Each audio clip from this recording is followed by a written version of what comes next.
we call the Twilight Zone. Steve Kerr, and you look at Steph and Clay, and even Draymond with his lack of performance. He's in 2 in a row. 7 points for him. The twirling Doncic. Melting into the defense. The front Curry strikes. Swing, fly ball. Well hit left center. Robert Konya has home. Rookie rushing record for the Steelers. Look, he came into this game averaging 3.67 yards per carry. 42nd out of 49 qualified rushers. Freeze to begin the third quarter. It has been incredible. There he comes again. Oh, goodness.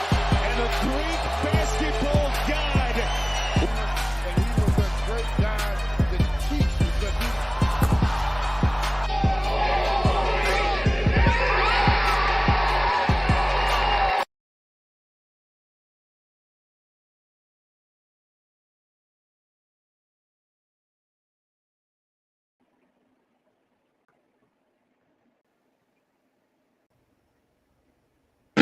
I have no idea what just happened. But we're live. Bobby, you're muted. Bobby, you're muted. There he is. What happened? I don't know. Right. That was, You know if that's any indicator on how tonight's going to go, I can't wait. And my name is now apparently Todd. This is gonna Todd and Todd's glad to have you. Todd. Oh my We're already god! off the rails, and we're not even 30 seconds into the show. We haven't even left the station. It's time. It's time then. Let it rip. Is that a Pepsi Cola? No, that's a Bud Light. Is that a Browns helmet it's on it too? Yeah, they were out of my age here. they were out of the Bengals helmets at Walmart. They were all sold Canada out. Dry. That's a good comeback there, Todd. It's true. Yeah. It's true though. They don't do them both markets. You're full of shit. I swear. I'm in I don't Columbus. believe you. It's a mutual market. No, I don't think so. All right. Well, you just keep going on living your fantasy land, whatever you're in. All right, chat. Well, welcome to the show. Cody coming in with the Todd times 2. Hell yeah. What's up, Cody? We've got a wonderful show for you this evening. We've already done the NFC over-unders tonight. We tackle the AFC. So this should be a fun one. We're going to go east, south, north, and then finish it up with the west. The way that this format works, we each take the over or under of each in each division. We have to have one lock per division, and then we're gonna obviously have some disagreements, some agreements. You know, maybe Spirited conversations. maybe friends will be made and lost this evening, but either way, it's going to be a good time. Jesus. Serious. Boy, I hope friendships aren't lost because of an over/under. sounds like a very fragile friendship to begin with. The group chat just goes radio silent for 24 hours after the podcast is over. Right? And then Corey just texts us all, ... You up? Oh my god! What would happen is it would be fucking Thursday night kickoff, and we go, all right, let's talk. Let's get That's right. Would you have called a timeout there? I don't know. And then we'll debate that for the next 3 days. Yeah, sounds. That's about not right. PI. That is not PI. All right, Bobby. So you said we're starting east. East, south, northwest, I believe. Is that right? Sounds like Also, Corey, Bobby, Todd, happy football eve to you all. happy football eve to Good to you. you, sir. Make sure that you leave your milk and cookies out for Goodell tonight. Absolutely. Are they poisoned? Huh? Are No, they you just poisoned? you'll get fined if you don't. Yeah. Come on. Oh, okay. So if you can eat that fine, you're a Chad Ochocinco, you're a Trello Owens. If you can eat that fine, good on you. Then enjoy Good the on you. white chip macadamia nuts and Yeah. and almond milk. I'm more like a John Kuhn, where I'm just kind of scraping by. So he will have fresh baked Toll House, and whole milk to sustain him through his strong evening. bones. Yeah. Strong bones. Absolutely. All right. Well, without further ado, first game on the list. They are also featured in tomorrow night's game. The Buffalo Bills. Whoa. The Buffalo Bills with one of the higher over-unders. It's not surprising. 11 Vegas favorite. 11 and a half games is the line on this. Who wants to start? I'll start. Who wants this? Okay, Todd. I'll go ahead and take the reins on this. Since we're on a podcast that's hosted so graciously by the Mafia Sports Report, I'll go ahead and lead us off here. And I'm going to do the homer pick, and I'm going to take the over because I don't think there's much of a conversation here. The Buffalo Bills are the best team in the NFL. That's it. That's where I stand. Very minimal losses on the defensive side of the ball. You have MVP caliber quarterback in Josh Allen. You have Stephon Diggs. You have Gabriel Davis. Clearly, they believe in Dawson Knox because they gave him a contract extension today. I really the only question mark that still exists is what are they going to do in the running game? They drafted James Cook. They still have Devin Singletary.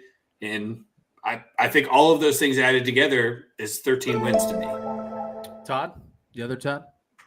So that would be Corey. Carl, thanks for liking the video. I appreciate you, man.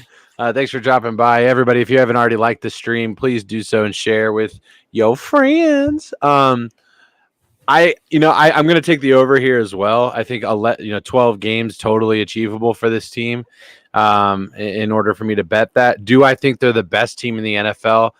I think Vegas thinks they're the best team in the NFL. I think they're the hottest team in the NFL in terms of like the sexiest team in the NFL right now. Paul, thanks for liking the stream. Hubie. What's up, Hubie? I definitely think they're the sexy pick right now. Everybody's kind of falling in love with that. And for good reason. I don't want to take anything away from that. Josh Allen, obviously a talent that needs to be reckoned with. They've got a ton of weapons out there in terms of pass catchers, rather. The big question, like Todd said, is the running game and how much are they able to open up that passing game with the use of that.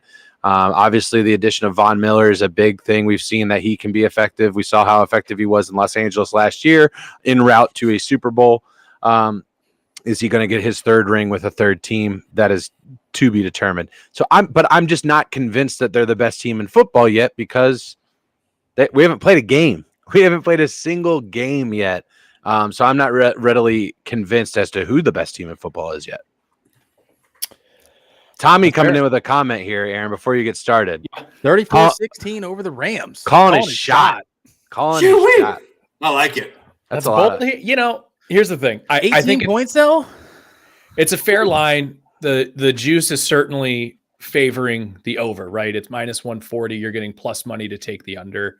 So I'm certainly incentivized to take the over because that's what Vegas is really placing the odds. They typically don't move the over under. They just kind of fluctuate the juice when they set a number. I'm going to take the under, and it's nothing against the Bills more so than it is. There's something about that team with all of the expectation. I saw in every single show coming in, it was like 6 people picked the Bills to win the Super Bowl over some NFL or NFC team. And I'm not saying that there's anything wrong with the Bills being right there. I think they are, top 2, top 3 in the AFC. I think they rightfully should be there.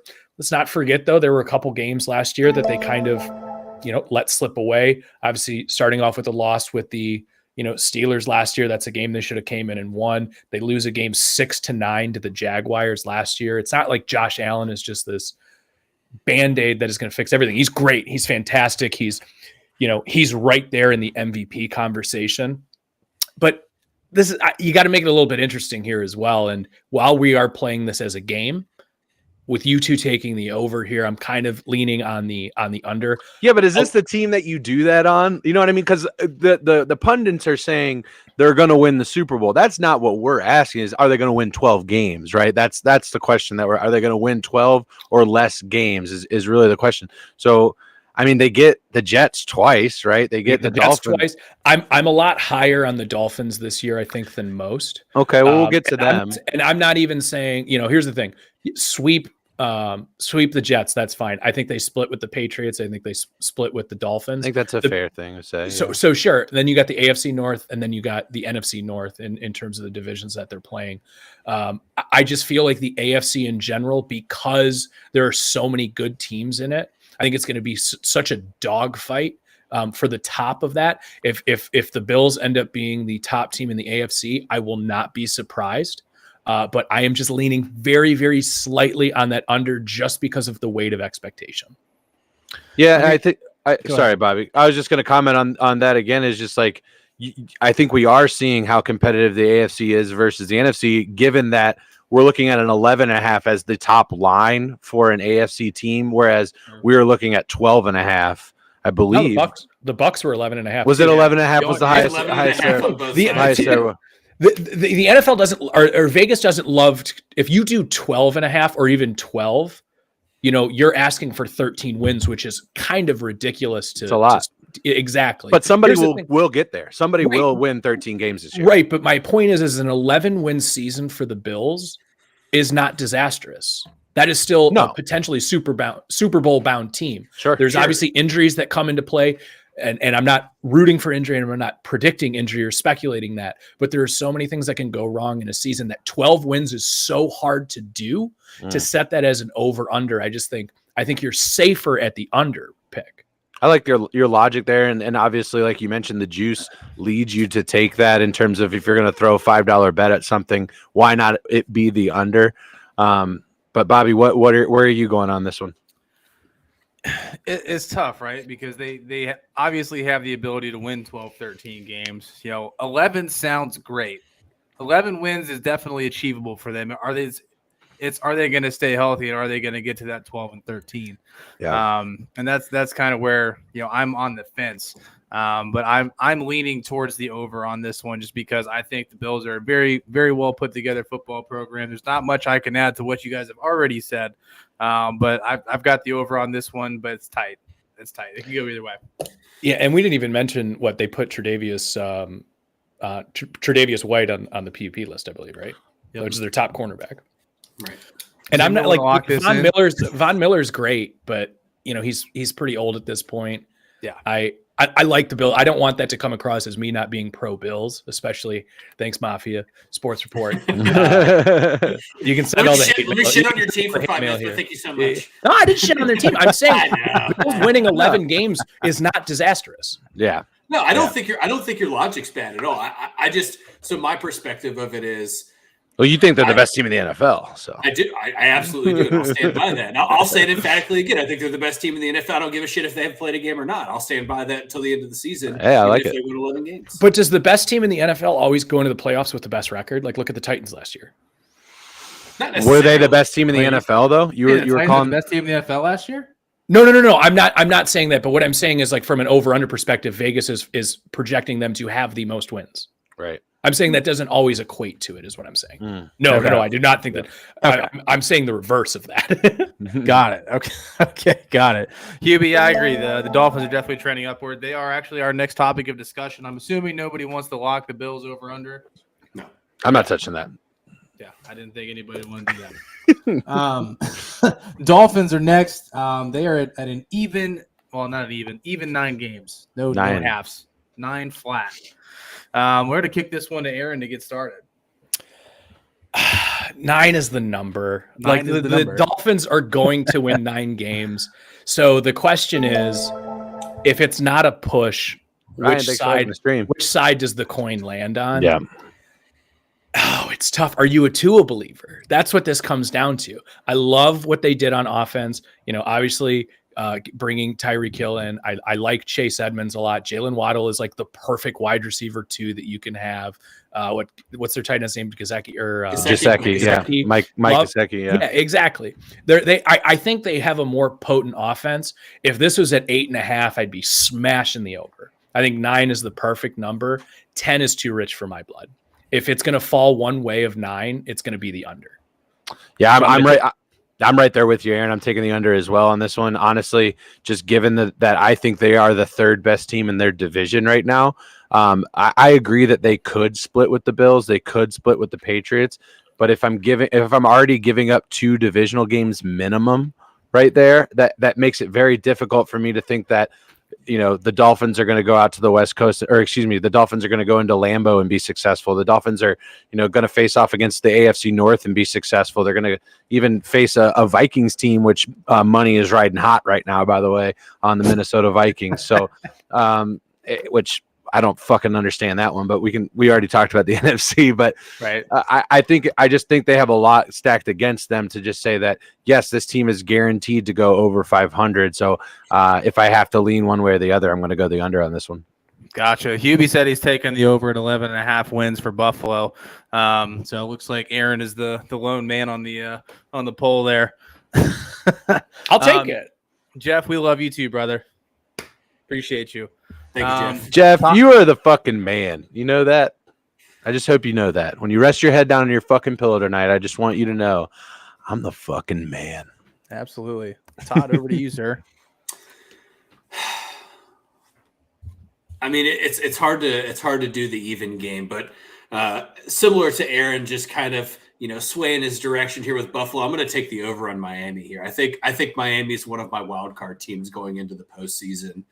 I think that this is a team. I think this is a team that goes 10-7, and there's probably 2 or 3 other teams in the AFC that go 10-7. So it's going to come down to who they beat and when they beat them, right? Right. I think that Miami has the ability to split with the Buffalo. I think they have the ability to beat New England twice. I agree. And they always play New England well for whatever they reason. do. They do. And they get one every year. They do. They go get one.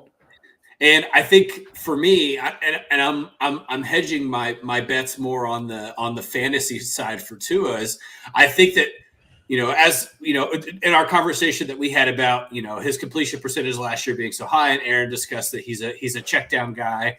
I think that his targets are better, right? So they get Chase Edmonds, who's very good out of the backfield at catching the ball. Agreed. They signed Sony Michel, who's a good backup to Chase Edmonds. They're good counterparts to one another. And then you have Jalen Waddle, who is a reception machine. He's a guy that is very sure-handed, runs a great route, and I think so. Isn't Sony Michel? Sony Michel. He's on the Chargers now. Yeah, he's on the I Chargers. thought he got signed by the Dolphins. No, I'm sorry. So hold on. Well, They cut him. Oh, they cut him. That's right. So it's Raheem Mostert. Raheem Mostert. Yeah. So then, still very good counters. Mostert's a good between the tackles guy. As long as he can stay on the fucking field, he's got to stay healthy. But he is just yards per carry monster. Yeah. And then you shore up your secondary by making sure you get Xavier Howard paid. And I think they're a team that's going to go 10-7, and I think they're fighting for a wild card spot. Yeah, I actually agree with you, Todd. I think the Dolphins are actually better than the Patriots. That's my hot take. Wow. I don't think that's a hot take at all. I think the Dolphins have way more talent than the Patriots could ever have. I think Tua's a much more talented quarterback than Mac Jones. He's got a higher upside. I think 9 games is a great number, but if I have to pick if they're going to win 8 or if they're going to win 10, I'm leaning 10 because I hate 9. I think that's where they're going to land. I do too. It's such a hard number. Yeah, I hate it. But I'm taking the over on this one. It's almost like Vegas knows what they're doing with their money. Right. Yeah. Right. Here's the other thing. We just proved them right. No, we just proved Vegas absolutely right because we just we do it every fucking weekend. We do it every weekend when we lay down money. We prove them right every weekend. Here's the one thing we didn't touch on though: Mike McDaniel, rookie head coach. What way is that going to go? That's what I'm. That's why I went with the under. Yeah.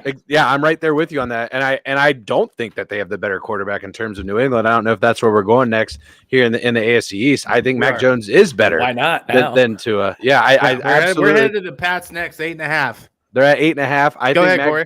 Yeah, Mac Jones is a better. He is the second best quarterback in the AFC East, in my opinion, behind obviously Josh Allen, who is top of the bunch in the entire league.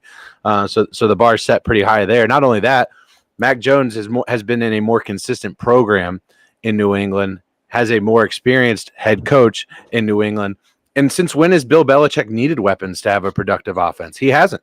He hasn't needed that ever.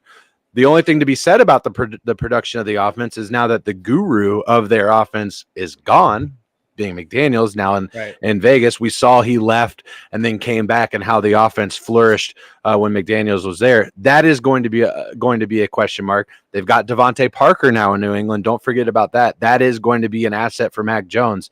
I also think that the Ramondre Stevenson is going to be a guy who a lot of people took 8th, 9th round in their fantasy draft. This is going to be a guy that's going to get a lot of. I took him in like 2 fucking leagues, man. Absolutely. Yeah. I think that he is going to have a ton of production this year and make things a little bit easier for Mac Jones. So at 8.5, I'm going the over on the Patriots on this one. Okay. Todd? Yeah, look, I think I'm taking the over as well. I think this is a a conference where 3 of the 4 teams have a winning record. I feel like we're going to say that a lot tonight for 3 divisions within the AFC. We are. So I agree with Corey 110%. I think Ramondre Stevens is going to have a monster year in New England. I think right now the depth chart says Damian Harris gets the majority of the touches, but I just watching Stevenson briefly and then watching some of his film from college, he's a beast, and he's a beast in the open field too, which I think is important to New England's offense because that check down from top to bottom and having a running back in the flat to get 5 to 7 is very important to Mac Jones being successful. And to support that point for you, Todd, since when the fuck has a depth chart mattered at the running back position for the Patriots? It doesn't. Any fantasy owners of James White or Sony Michel or Rex Burkhead, the list goes on and on. It just LeGarrette Blount. It really just depends on who's producing and who's doing a good job out there. That's who Bill Belichick is going to give the meaningful touches to. Sure, and I think this is a good year for Hunter Henry as well. I think having Devontae Parker makes Hunter Henry a lot better. Because you got to think the depth chart for, you could say what you want about Bill Belichick and making an offense run with limited specialty players, but having Devontae Parker makes Mac Jones a better quarterback because he has a good route runner with good speed. He didn't have that last year. N'Keal Henry was his best wide, and Jacoby Myers. Those were his 2 best receivers. One of them has shit for hands, and the other one has glass ankles. Like he didn't have the right people, and they still made the playoffs. Right. So I think this is an over for me, and I'm really interested to see what Mac Jones does without having to just manage the clock and actually having some people to move an offense forward. And sorry to jump in here, just one of the themes that I'm noticing just before we even get into any other divisions is that the AFC is such an interesting conference right now because I feel like each division is kind of undergoing a metamorphosis in a way. Obviously, you still have a lot of the front runners that are existing outside of like the AFC North, for instance. But you look at like some of these guys like the AFC East, they have their front runner of the Bills, but the rest of those 3 teams are kind of going under this metamorphosis. You look at the AFC South where you don't know who's going to be jaunting for the front of that division. The AFC West, coin flip. AFC North, coin flip. It's just such a dynamic conference from top to bottom that it's I don't necessarily think we're going to necessarily we're going to be about 500 on a lot of these picks, I think, come the end of the season. Yeah. So for what it's worth, I'm locking in the Patriots at over here. This is my lock for the AFC. I love you. Put this nuts on the table early. Does anybody want to lock the Dolphins before we move into Aaron's take on the Pats? I don't. I do not. No. Okay. All right, guys. I'm going to zag here. I'm going to take the under. I'm going to take the under here on the Patriots. Cool. They lose Josh McDaniels, their longtime signal caller, and they don't really replace him. They bring in Matt Patricia, who was a defensive coordinator, and now he's an offensive coordinator. It just screams Belichick hubris to me, and I don't like it. Every year there's a team that makes the playoffs that falls out the next year. The Patriots, to me, are just the most obvious candidate. So we're talking about 8.5 wins. If it's 9 or 10, that probably gets you in this year. 10 definitely, 9 maybe. I'm taking the under here, and I'm locking it. I think Mac Jones was a fine quarterback last year. I think he showed you his ceiling. I also think that you look at a team that spent the most money ever in free agency last year. Now moving into its second year, you have guys who have gotten paid, guys who are getting complacent. And listen, Bill Belichick hasn't been the same since Tom Brady has left. I think that's going to be very, very evident this year. I think they've kind of gotten by on the fact that, hey, we're the Patriots. Bill Belichick's still the guy. They haven't drafted well in 10 years. That starts to show itself on the roster, and that's why you had to go out and spend the most money in free agency last year. I just don't see it. I think they spent a lot of money on a lot of older, aging guys last year. You look at the rest of this division, and it's young, hungry guys that are finally ready to take over the Patriots. Not to mention the Bills have finally put the Patriots below that constant championship. We're going to run through this division every fucking year. I think this is the year that it becomes the most evident. I'm going to lock the Patriots under. So you had mentioned that they missed the playoffs. I still think they get the over and miss the playoffs. Okay. I do too. Yeah. It's totally fair. But what do we have between Todd and Aaron? Ladies and gentlemen, it's a reverse lock.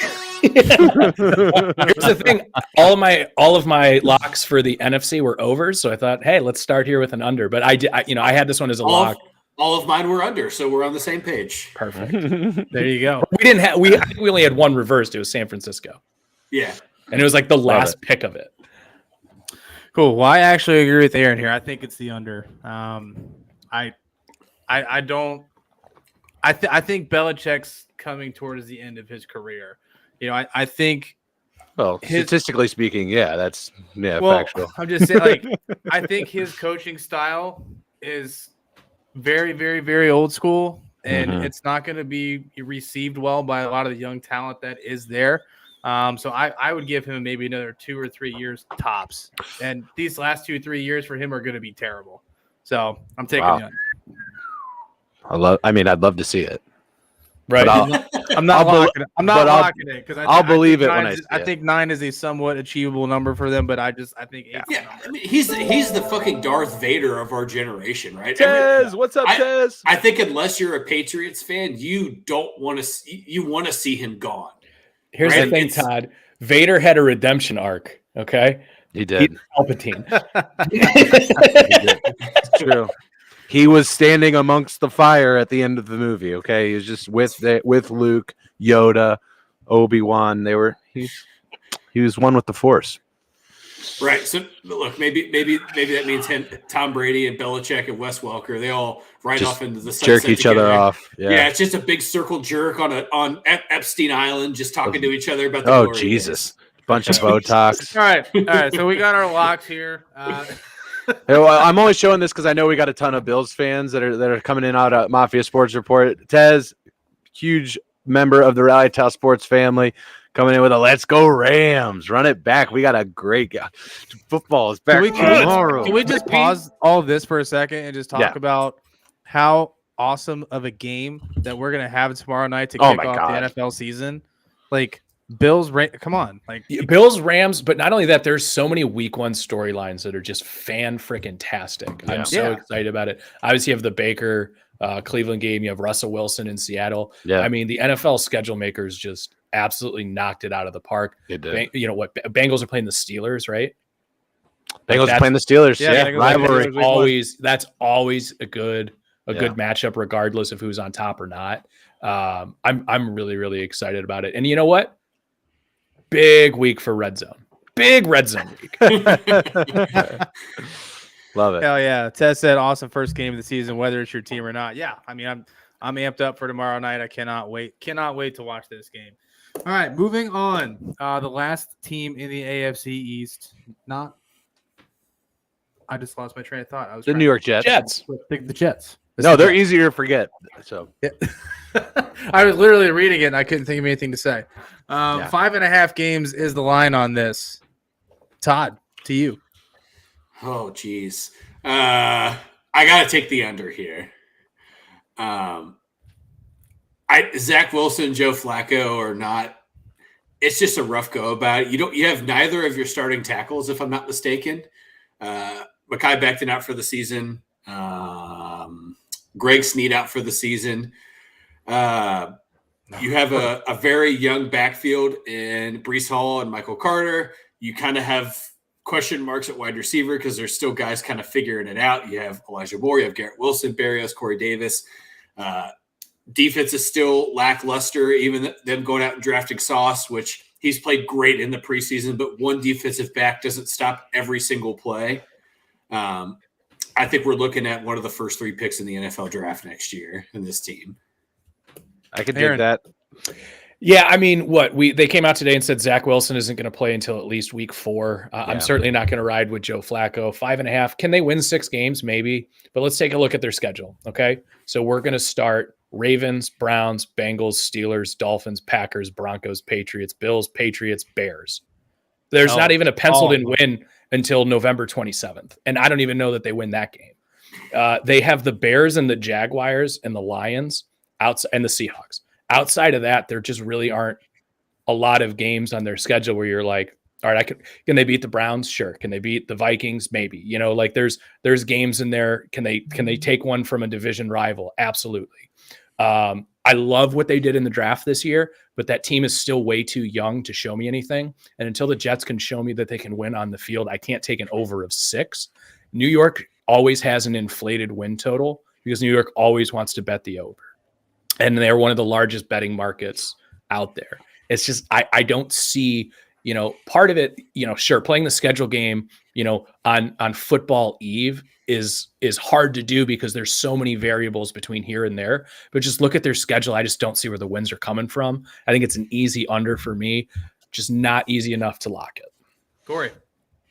So our rules on the locks, just so I'm clear, is 1 per division, right? Yes. Correct. Yeah. Okay. And you guys made some great points on both sides of this in terms of Mekhi Becton going out, but then in the same breath, we're talking about all of these weapons that they have on offense, a young running back core, and we have wide receivers that are quote unquote trying to figure it out. But when we're talking about top tier talent, like what we're looking at Garrett Wilson coming into the Jets, doesn't take very long for a guy like that to figure it out. He was running a pro offense at Ohio State, and he was very, very good at it. I'm taking the over here, guys. This is a team that went 4-13 last year, and we're talking about how they got better in the draft. Did they get 2 games better than it? I think they did. I think they did get 2 games better than it. We've already mentioned 3, if not 4 games that I think they are locks in. I think they're kicking the shit out of the Bears. The Seahawks are in that same breath. I think they're better than the Jaguars as well. And I think that they just continue to find 3 more wins somewhere. They did it last year. They beat the Bengals last year. There's just the NFL. The NFL is a league where you will stumble your stupid ass into a couple wins. It's such a, no matter what the disparity between the Bills and the Jets is going to be, I'm not using those teams specifically, talking like the Jets are going to steal one from the Bills. But what I mean is that even though the Bills are considerably one of the best teams in the league and the Jets are one of the worst teams in the league, that gap is not that far. We're talking about professional football teams. And so I'm taking the over and I'm locking it down. And we mentioned Mekhi Becton going out. Guess what? Mekhi Becton hasn't fucking played for the Jets, so that's nothing new to these guys. They're very ready to operate without Mekhi Becton in that offensive line. I'm locking them in at the over. Didn't they switch him over to right tackle before he got injured, though? I'm not entirely sure about that, but I know that he got hurt last year and missed a chunk of the season. My only point is it's a lot easier to replace a right tackle than it is a left. So that's like, don't get me wrong. It's never good to lose one of your top offensive linemen for sure. And Corey, I hear you. Yeah, there's winnable games on the schedule. I agree. They're better than Jaguars. They're better than the Seahawks. They're better than the Lions. Those are not their last game, but the 3 games before that goes Lions, Jaguars, Seahawks. Right. So my point is you don't even have a game on your schedule that you feel comfortable going into the game until November 27th. And just the demoralizingness of seeing 1-7, 0-8, 2-6, like that's the thing to me that is, a lot of people I think you guys all took the Lions over besides me. So I don't know how we can sit here and say the Jets are going to beat them. That's one of the games when you look at the Lions schedule. I didn't say the Lions. You didn't? Okay. I didn't. I said the Lions over, but I didn't say the Jets could beat the Lions. Okay. He said he said the Seahawks and the Jaguars. Sure. He kind of went around them. Yeah. But I just don't think Little Giant syndrome or the Little Giant story exists for the Jets. I just don't. Like, here's the thing. You're talking about, yes, they've added weapons to get better. But the guy you go out and get in the first round last year is hurt. The guy your tackle that you go out and get the year before has been, like you just said, it career injured. And maybe that doesn't mean, yes, he hasn't played a lot of snaps for them and they're acclimated to it, but they had to go out and get Dwayne Brown, who is a downward on the valley tackle, right? And they have all these good offensive weapons with Garrett Wilson and Corey Davis and these guys, but they have to be able to throw the ball to him, right? And Zach Wilson hasn't proven that he could throw the ball to him. Did a Bengals fan just make that argument? The Penei Sewell argument that you got to draft Penei Sewell or else Joe Burrow's not going to have time to throw it to a guy like Jamar Chase. That argument that, well, he's not going to have time. He doesn't have an offensive line, et cetera, et cetera. No, I'm not. The weapons supersede an offensive line is in my opinion. What I'm saying is that weapons help a quarterback more than a good offensive line does. I'm not saying the offensive line. I'm saying that Zach Wilson doesn't have the ability to do it. That's what I'm saying. Corey, that seems like a little bit of revisionist history, though, because I think you'd be singing a different tune if your left tackle just got blown up and Joe Burrow is out for the whole year. Well, that hasn't happened. It worked out for sure. but that's not always the case. Hold on. Let me. It's not revisionist history because you can go back online again and see that I advocated Jamar Chase. No, I know what I'm saying is because it worked out for the Bengals to say that skill position always supersedes getting an offensive line. It worked out. That's great. That's awesome. I think you'd be singing a different tune if your left tackle got completely blown up and Joe Burrow broke his leg. Yes, sure. Has that? Where is that? Where's the parallel to that? Is what I'm coming at. I think it's more. Listen, again, the Jamar Chase thing, it worked out. He's an elite talent. He's probably a top 5 receiver already. I would say that the quarterback is the most important position in football and sport. Yeah, absolutely. And I don't think there's anything wrong in investing in protecting that guy because it worked out for the Bengals. I don't advise that for every other team. I'm not saying to not invest in that. And if you remember, obviously the Bengals drafted an offensive lineman the very next round who just got beat out by a 4th round pick. Yeah. But what I did say is that I think more weapons for a quarterback helps him more than an offensive line would because it allows him to get the ball out quicker. You know, at the end of the day, it's about making the quick read and delivering the pass quickly. And I love Garrett Wilson. I agree with all your points you made. He did play in a pro-style offense. I think he's like Stephen Diggs light. You know what I mean? At least right now. He reminds me of Diggs a lot. And I think he can be that type of receiver. I think the Jets did a great job in the draft this year. I love the Breece Hall signing. I love what they did. They did a lot with what they had 2 first-round picks. They had Breece Hall. They moved back up. It was like the first pick of the second day, right? Or something like that. I love what they did. They're just still too young for me. You know what I mean? Sure. Like I just need one more year and show me that you can win 5 or 6 games, and I'll probably take the over next year because I do like their roster as a whole. I just haven't seen it yet. They're always hitting the under. They're always in the top 5 of the draft. Got it. Hey, you guys. What up, Brian? All right, well, I guess it's time for me to make my. I like that the most spirited debate of all of this is in the fucking Jets. I love the just the natural debate that comes out from over-unders. Yes. It's just you have to do it. It's amazing. Yeah. Well, you guys have made a lot of great points on each side.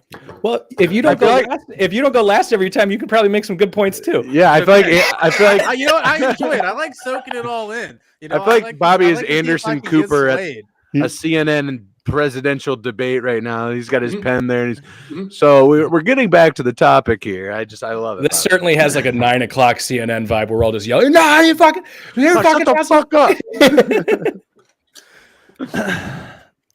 I agree that they have made some great strides on the offensive side of the ball. The question is do you believe in Joe Flacco? You know, at least for the first 4 PI God. And then we'll PI God. Chuck it up.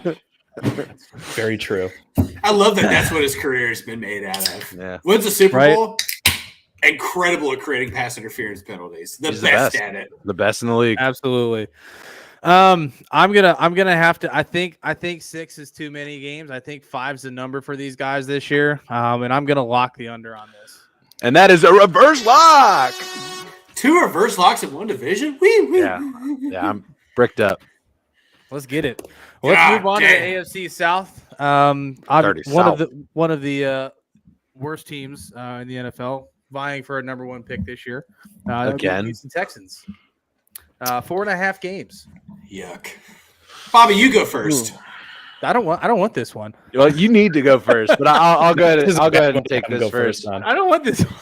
This is an easy one to go first. They suck. In my opinion. I'm taking the under. Yeah, I'm right there with Bobby, man. This team is absolutely garbage. I don't think we need to spend a lot of time on that. Rookie head coach, a quarterback that I don't believe in. It's tough for me to think that they're gonna. I think they lose twice to the Titans. I think they lose twice to the Indianapolis Colts, and I think they at best split one with the Jacksonville Jaguars, who I think have made improvements as a team going forward. Rex Burkhead and a rookie is their running attack right now. I don't believe in him. Brandon Cooks. The Jags. Brandon Cooks can't stay on the field. OJ Howard is that your number 1 tight end right now. I'm going with the under here. Yeah, Todd. Yeah, I mean, yeah, that's the number 1 pick in the draft next year. Yeah. Right? I think the one thing we're not mentioning is I think they're trying to lose. So let's just say somehow they start 2-3, right? Or something that's even like, treading water. This has the writing written on the wall of a team where somebody has an ankle tweak and they're like, yeah, let's just sit them down. Yeah, like, you know what I mean? Like I don't think they're going to actively try to win games. Not from listen, NFL players do not give a fuck about your draft pick. You know what I mean? They are all going out there trying to put good footage on film. So that way, whether it's with the Texans or whether it's with another team, this is their livelihood. I don't believe that NFL players ever try to throw games, ever try to lose. I do believe organizations put themselves in positions to make that decision easier. You have a rookie head coach. The teams. You have a rookie head coach who probably has a little bit of leash where they go, listen, man, so you win 3 games. You won 3 games. We'll see you next year. Well, go to Cabo. We'll see you in a couple months. I don't think the Texans organization, obviously they got a king's ransom for Deshaun Watson. Even with everything going on with Brian Flores, you think that conversation is had in that front office right now? Oh, no, of course not. But now they're going to be smarter about it. Sure. It's a wink. Like here's the thing, dude. That what the Dolphins did, or like what the Flores thing situation was, like that shit happens all the time, and we want to sit here and act like, there's proof of that too. Woe is me. I can't believe. Oh, me? No, dude. Look at the NBA. Look at like what Sam Hink. Look at the fucking like what the Jazz are doing right now. What the Oklahoma City do. Like, yeah, they're not trying to win. The Texans are just in the same boat. The NFL is just a much more competitive league, and guys that are, one hit away from their career being over, as opposed to other sports. Athletes at the NFL level are never trying to lose, but they're just their deck is already stacked. It's over. Yeah, it's the under. I think it's an interesting parallel, because you're right. Tanking exists in every professional league. You do it to intentionally. It's either to cut costs and save money, or to build up draft stock. For Oklahoma City, for example, it was to go out and get 15 picks over the next 7 years. That was the reason why they did that. They didn't want to spend the money in free agency. So what they did is they went the totally opposite direction, get rid of every single high dollar asset you have and get all of this young stuff that you could build in. So for the next 5 or 6 years, you could get a top 5 pick. And then if it doesn't work out, you could just get rid of them. Right. But for the Texans, it's different, because this is a franchise that was at the cusp of building a roster that was really a playoff team, right? With what they had on the offensive side of the ball, and then shit blows up. And now it's just like, fuck it. Let's just let the pieces kind of separate themselves for a while. And I'll see you in 2024, maybe. Right. I don't know. There's not much else to say about the Texans. I had to switch beer. I was drinking PBR. I had to go to Peroni, a little bit nicer. We fucking talked about the Jets and the Texans for this line. I needed something to get that fucking taste out of my mouth. Horrible. So okay, so we all have the under here. That's hard. Does anybody want to lock it? That's a really low number to lock in. It's too low to lock. Yeah. All right, fair enough. Moving on. The Indianapolis Colts at an even 10 games. Listen, I'll take this one. Yeah, go ahead. I'll start on a good team. Please do. I think this is probably one of the easier ones. I think this is an easy over. I think they win at least 11. I really love what they did on the offensive side of the ball. I think Matt Ryan has a comeback year. Obviously, JT's in for another great season. He's got more balance at the quarterback position this year with the subtraction of Carson Wentz and the addition of Matt Ryan. That offensive line is still studly. They've made great additions on the defensive side of the ball as well. So I think it's gonna be a nice balanced year for the Colts. I think they win at least 12. Wow. Yeah. And Bobby, I'm going to echo a lot of the same points that you just made, because they're exactly correct. I think Matt Ryan too. Yeah. Bobby's locking it in. And I'm taking the over here. And I think some of the points that we just made, I think the Colts take both from Jacksonville. They should have last year, and they didn't in the last week of the season, obviously, but I think they, Josh Wheeler. Sorry, Derek from Bring the Juice, but I also think that they take 2 from the Texans here. This is a team that has one of the best offensive lines in football, with one of the best running backs in football, with one of the most budding wide receiver stars in our league, and Michael Pittman Jr. I think this is another guy that I was snagging in the late third, early fourth round in most of my fantasy drafts, because this guy is going to get a ton of production, and he's good. He's a really good wide receiver. I think he's coming into what exactly the Indianapolis Colts thought he was going to be when they initially drafted him. And sometimes that flower takes a little bit longer to bud. And I think we're going to see it this year at a Michael Pittman Jr. And again, Bobby made another great point. The defense got better. The Colts, there may not be a better front office in the NFL than the Indianapolis Colts. And 10 wins is just, it's too easy for me to not take it. And I'm right there with Bobby. I'm locking this one in. Ooh, a concurrent lock. It's a double lock. They play the Texans twice. They play the Jaguars twice. I'm taking the over. Like it's as simple as that for me. They also play the NFC East, which means you get the Giants and you get the Commanders. I think that's 6 right there. You're talking about winning four of the remainders. Do we want to make this a triple lock? No. The reason I can't lock the Colts is I don't trust an offense that fully relies on its running back. And I think Matt Ryan is going to have a comeback like season. Is he going to be comeback player of the year? Potentially. I also love the He didn't get hurt last year though. So yeah, but there's still, like, when you get traded to a team, he will be on that. He will be on that list because of what he used to be. He was an MVP. Yep. He's fallen off a little bit. The Falcons have been irrelevant for the last couple of years. Yeah.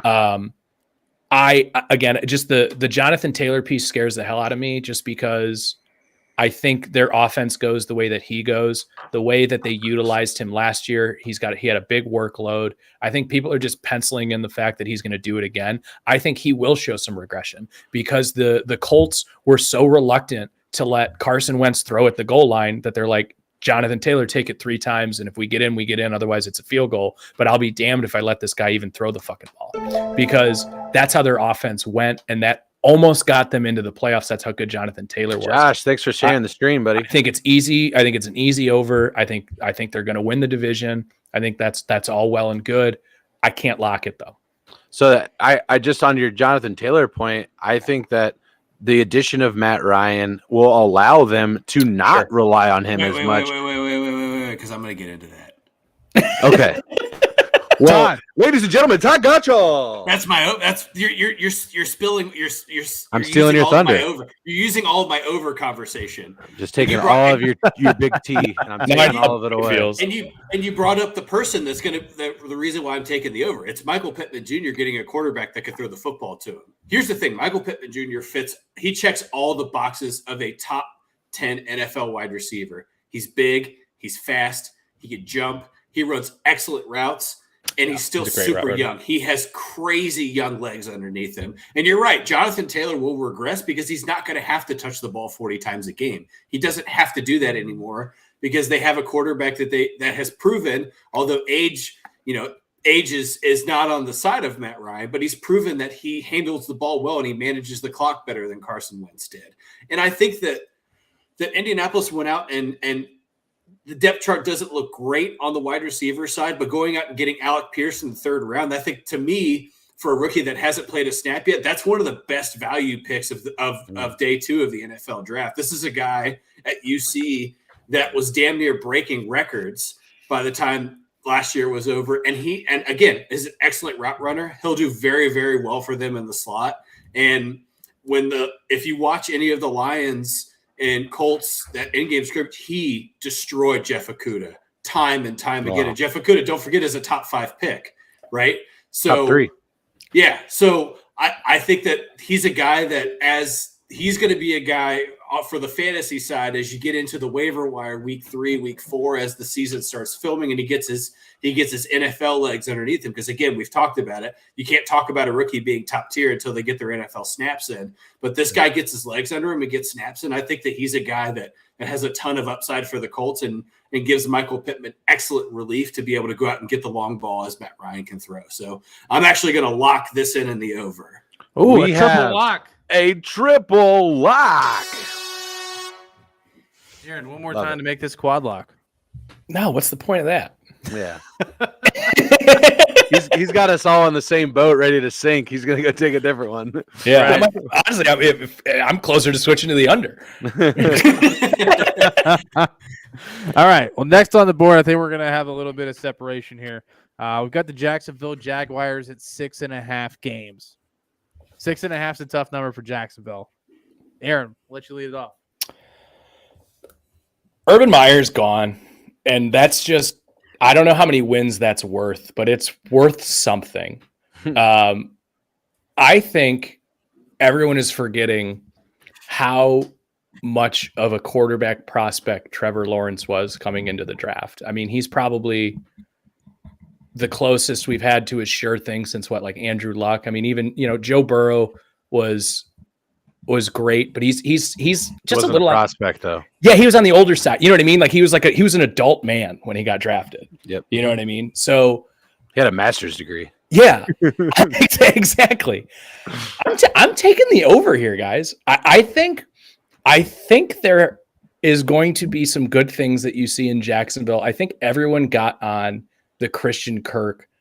Oh my God, this guy got paid so much money. This is going to be ridiculous. Christian Kirk's going to get like 10 to 12 targets a game. I think Trevor Lawrence is a good quarterback. I think you're going to see that this year. I think the fact that you don't have Urban Meyer as your coach is going to be huge. I think it's a low enough number where I'm comfortable taking the over of 7 here. I think it's a bad division. I think they have a more than favorable schedule when you take in the fact that they're playing the last place of their division. Again, going up against the NFC East, going up against their own division. I only really view the Colts as the playoff team. And I'm going to take the over here with Jacksonville a little bit reluctantly. But it's certainly not a lock for me. Okay. I'm in the exact same boat there. I think Trevor Lawrence has continued to get better. We haven't been able to really see him open up yet as a player. And I think that we're also forgetting about a massive addition that they're getting that they didn't get in this year's draft, but the draft previous, and Travis Etienne, his college running back. We've seen what that kind of relationship can do when you pair guys that were in the same college scheme together and you bring them into the pros. A lot of what the NFL has gotten better at doing from the offensive scheming side is rather than, hey, we're going to fit this prospect, this college player as a peg into our system. We're going to fit you into it. That's not really what's happening anymore. What you're now seeing is NFL offenses are molding their scheme to fit around what their quarterback does best. I think you're going to see a little bit of that in Jacksonville. You're going to get Travis Etienne in there a lot more, and don't forget James Robinson is still there. And let's also remember they have a good defense. Jacksonville has a stout defense that can get to the quarterback. I'm taking the over. Okay, Todd. Yeah, everything that both of them has said is true. I'm very big on Travis Etienne. I think that, you're looking at a legitimate rookie here, right? Yeah. I think the injury bug last year that Jacksonville had on the offensive side of the ball specifically really sucks because they lost DJ Shark immediately. They never got Travis Etienne. James Robinson got hurt almost immediately into the season. So I think we're talking perfect world and healthy. I think Jacksonville's a team that wins 7 games. And I think Evan Ingram, again, although plagued by injuries, is a nice touch at tight end for Jacksonville. He's a guy that could go out and get some extra catches in that flat ground and push to the first down for Trevor Lawrence if Etienne's legs get a little tired. He's no Mercedes Lewis, but yeah. But I agree with Aaron. I think people forgot because of Urban Meyer saying stupid shit about everybody being Alabama every single week. They forgot that Trevor Lawrence was like one of the most highly touted prospects that's ever entered into the NFL draft, and people were deep throating this dude going into the draft last year. And I think this is a good year for him to put up or shut up. Yeah, absolutely. Man, you guys make a ton of good. So you're taking the over there. I take it. I am. Yes. Okay. Well, I'm going to take the under just because stats tell me to take the under. I like it. All right. Great analysis. Back to you, Bob. I'm gonna be the oddball out here. I think I think 7 games is too many. I think it's achievable. I think they can get it if all the right things fall into place. But this is the NFL. You know, the NFL is not a perfect world. They do have a lot of young talent. I think they're maybe a year out from winning 7 to 8 games, maybe even 9 next year. I think they need a couple more pieces. You know, I think Etienne's, you know, he's going to be good. You know, how many touches is he going to get? You know, how are they going to divvy that up with him and James Robinson in the backfield? It's going to be interesting to see how they play it out. They do have a great defense. I mean, don't get me wrong. I would love to see them. I know my cousin would love to see them win 8-9 games. Huge Jags fan, but I think 6 is the number for them this year. I think 7 is a great season for them. How often do you hear somebody say they're a big Jags fan? You know what? That's so funny, Zach, because I'm a sneaky Jags fan, and I'll tell you, Mark Brunell. I was I had a Mark Brunell jersey, I had a Fred Taylor jersey, Keenan McCardell. I love the Jaguars. So when the Browns moved, that was like right around the time when the Jaguars and Panthers came into the league. That was 96 or something like that. They came in. You know, I still wasn't really online yet mentally for football. So just a random story, but like my dad had a business trip in Jacksonville, and it was the first year that they became a team. So he came back with like a Jaguars football for me. And like ever since then, I was just like, I'm going to be like, especially after the Browns left, I was just like, I'm a Jaguars fan. Like that's the team I root for. So I'm like a sneaky Jaguars fan. There you go. Fred Taylor's a good person to like, though. That dude was, I mean, Fred Taylor's some guy, man. Who didn't like Fred Taylor? Who didn't like Byron Leftwich? Who didn't like Maurice Jones-Drew? And Yeah. JD. And if you haven't watched the Pivot podcast Byron Leftwich that Fred Taylor is a part of, he is an excellent speaker. Very thoughtful. Shares really interesting stories from his time in the NFL. And he's a well-educated man. Yeah, he's a Gator, right? Yeah, he is. I knew that's where you're going with that. Fred, come on the pod. Yeah, Fred, come on. Joe, just make it a Gator NFL podcast. The Rally Towel Sports partners with the Pivot podcast. I'll cream of jeans. That'd be incredible. You heard it here first, ladies and gentlemen. Be a beautiful thing. We'll have to get our OnlyFans started for that. I will not be on that night. All right. I'm pretty busy. To round out the AFC South, we have the Tennessee Titans. A flat 9 games this year. Todd, rough one through trying to find his next Bud Light, but you're on the spot here, baby. Titans 9 games, over under. Taking the under. Yeah, I'm taking the under here.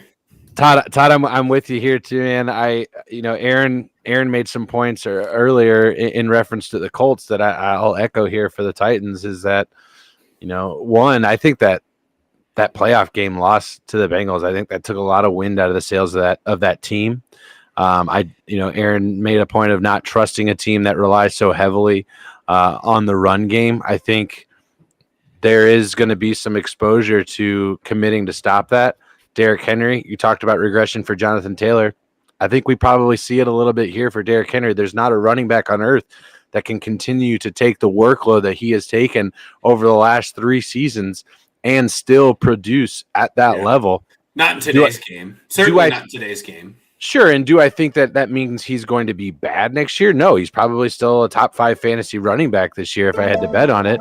Your drafts are indicating that he is that. At least he's going in the top 5 picks in most fantasy drafts right now. But I honestly think that the real reason that they're not going to be successful is the guy taking snaps. I don't trust him. I don't think that he is the guy that can get it done. The reason I'm comfortable saying that, and I know we have Titans fans that follow us on Twitter and we engage with it, and we've had Titans podcasts on here on Rally Towel Sports, and we love them. They're a great fan base, so don't take this to heart. But I've seen Ryan Tannehill play for my team for a long time, and his name was Andy Dalton.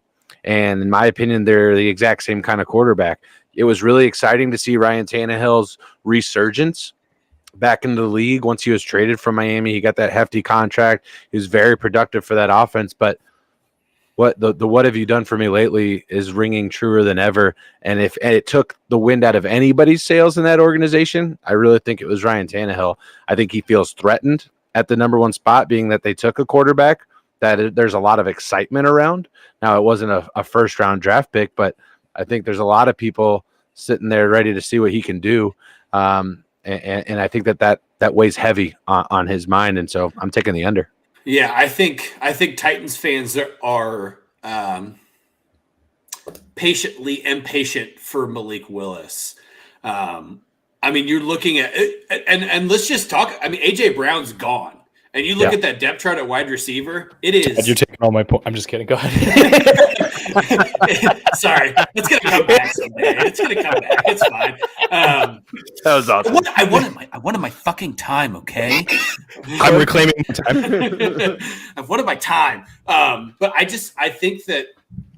think that you're looking at a team that is 110% invested in Derrick Henry on the offensive side of the ball, and maybe your offensive line fits that to be able to run the ball 40 times a game. But I agree with Corey. In today's game, you just cannot do that in the NFL anymore. The game is not built for the I formation 35 times a game. It's too fast. Everybody's too athletic on the other side of the ball.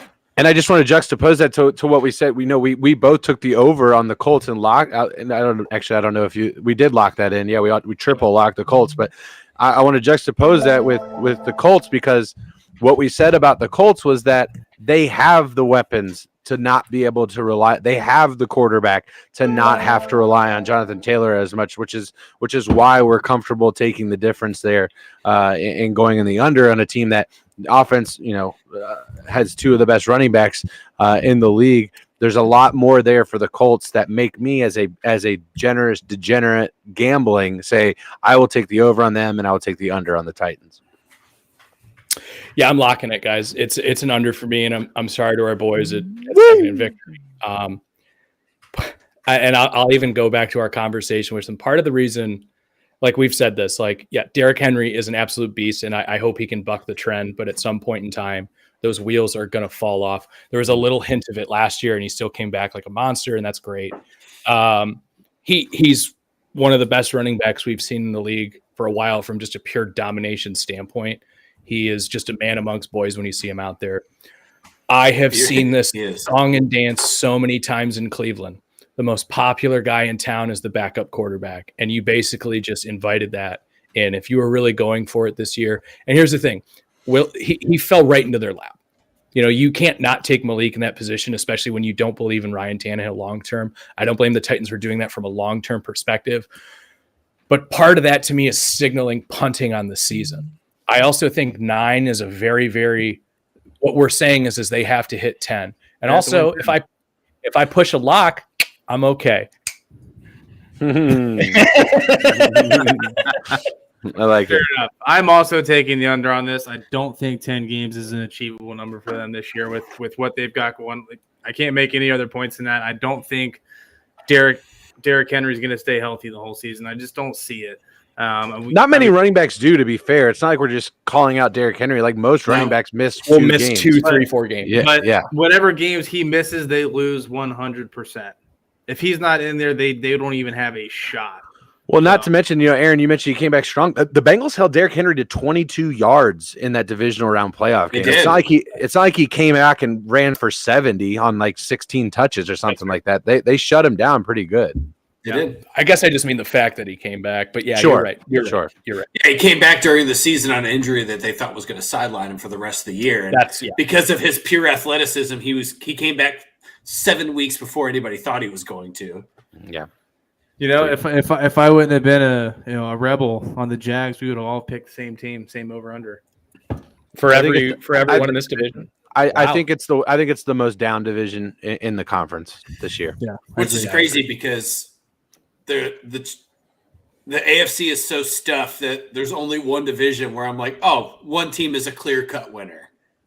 Yeah, right? This is going the into only the one. season. This is where the conversation is going to get really juicy because we're moving into the North and the West. I would say outside of the AFC East, maybe, because I think you could make that argument. This is probably the least competitive. For sure. Yeah. 100%. Yeah, well, I think from top to bottom, yes, I think there is a more clear, better team. Like the Titans could surprise us, I think. They could the Colts could stumble rather. Matt Ryan could be not what we expect, and the Bills aren't that. I think we know who the Bills are. But when you look at the other teams in the division, it's much more competitive. We're splitting hairs when we're talking about the Dolphins, and we're talking about the Patriots, and maybe not so much with the Jets. But when it comes to teams like the Texans, we know who the Texans are. The Jags, yeah, we're just not ready to say that yet. They're not winning that division. Right, exactly. Absolutely. All right. Well, without further ado, the AFC North. Oh boy. Oh, does anyone have any horse in this race? I don't know. I don't know. I'm not sure. I think we'll find out here shortly, though. Two Bengals. Just to be clear, for those that you aren't if you're not familiar with the Rally Tell Sports, by the way, if you're watching us on YouTube, thank you so much. We want to give a quick shout out to the Mafia Sports Report. We are dual broadcasting on YouTube right now through Rally Tell Sports and the Mafia Sports Report. Please subscribe. If you're watching on Facebook, just head over to YouTube real quick and subscribe. It really helps us out. If you're watching on Facebook, go ahead, share the stream. Get your friends on in here. We are talking AFC North. You got two Bengals fans with me and then Todd. We got a Steelers fan and Bobby and a Browns fan and Aaron. So should be fun. So this one we'll probably be able to talk about in great detail. Hopefully longer than the Jets. God, I hope all right. so. First team. We'll start neutral here. Ravens. Yeah, fuck the Ravens. That's the neutral. Interesting. All right. The Ravens are 9.5 games. Over under. Who wants this one? Who's taking it? I'll take it. Okay. Go ahead, Aaron. I'm taking the over. Lamar Jackson, what he imposed a Friday deadline until contract negotiations are over until the end of the year. This guy is betting on himself. He's a former MVP. He wasn't healthy last year. I think 9.5 is light. I think you constantly, every time you look up at the standings, you see what do the Ravens do? 10 wins, 11 wins, 12 wins. Every year. It happens every year. Maybe 1 year not, but this is, I really believe Lamar Jackson has a chance to be I would say a dark horse MVP this year, even though dark horse is probably not the right term, but everyone's talking about, Justin Herbert, Mahomes, Burrow, even I'm probably hearing more than Lamar Jackson. I think Lamar Jackson comes out and completely balls out this year. I think they had the absolute worst injury luck in the league last year, probably of any team, especially even just going into the season before week 1. They were like, we're out all of our running backs.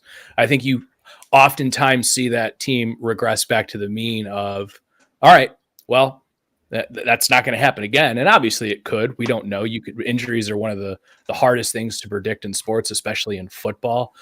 I take the over, and I think they win the division. Wow. Yeah, I'm taking the opposite path here in that, if a front office doesn't believe in a quarterback, I don't either.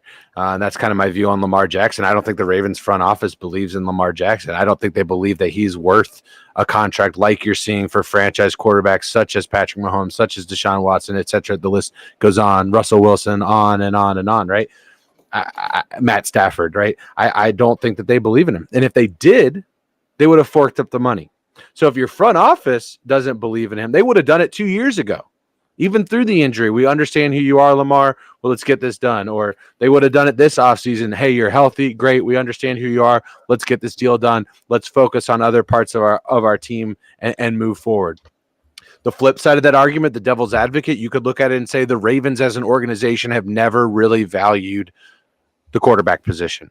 They've never really needed that quarterback to be the star on their team. It's always been built around that defense, right? Sure. But in this day and age, in this NFL, it has to be the quarterback. And if I really thought that they felt like Lamar was that guy, they would have signed up for it. Not only that, before Lamar was hurt.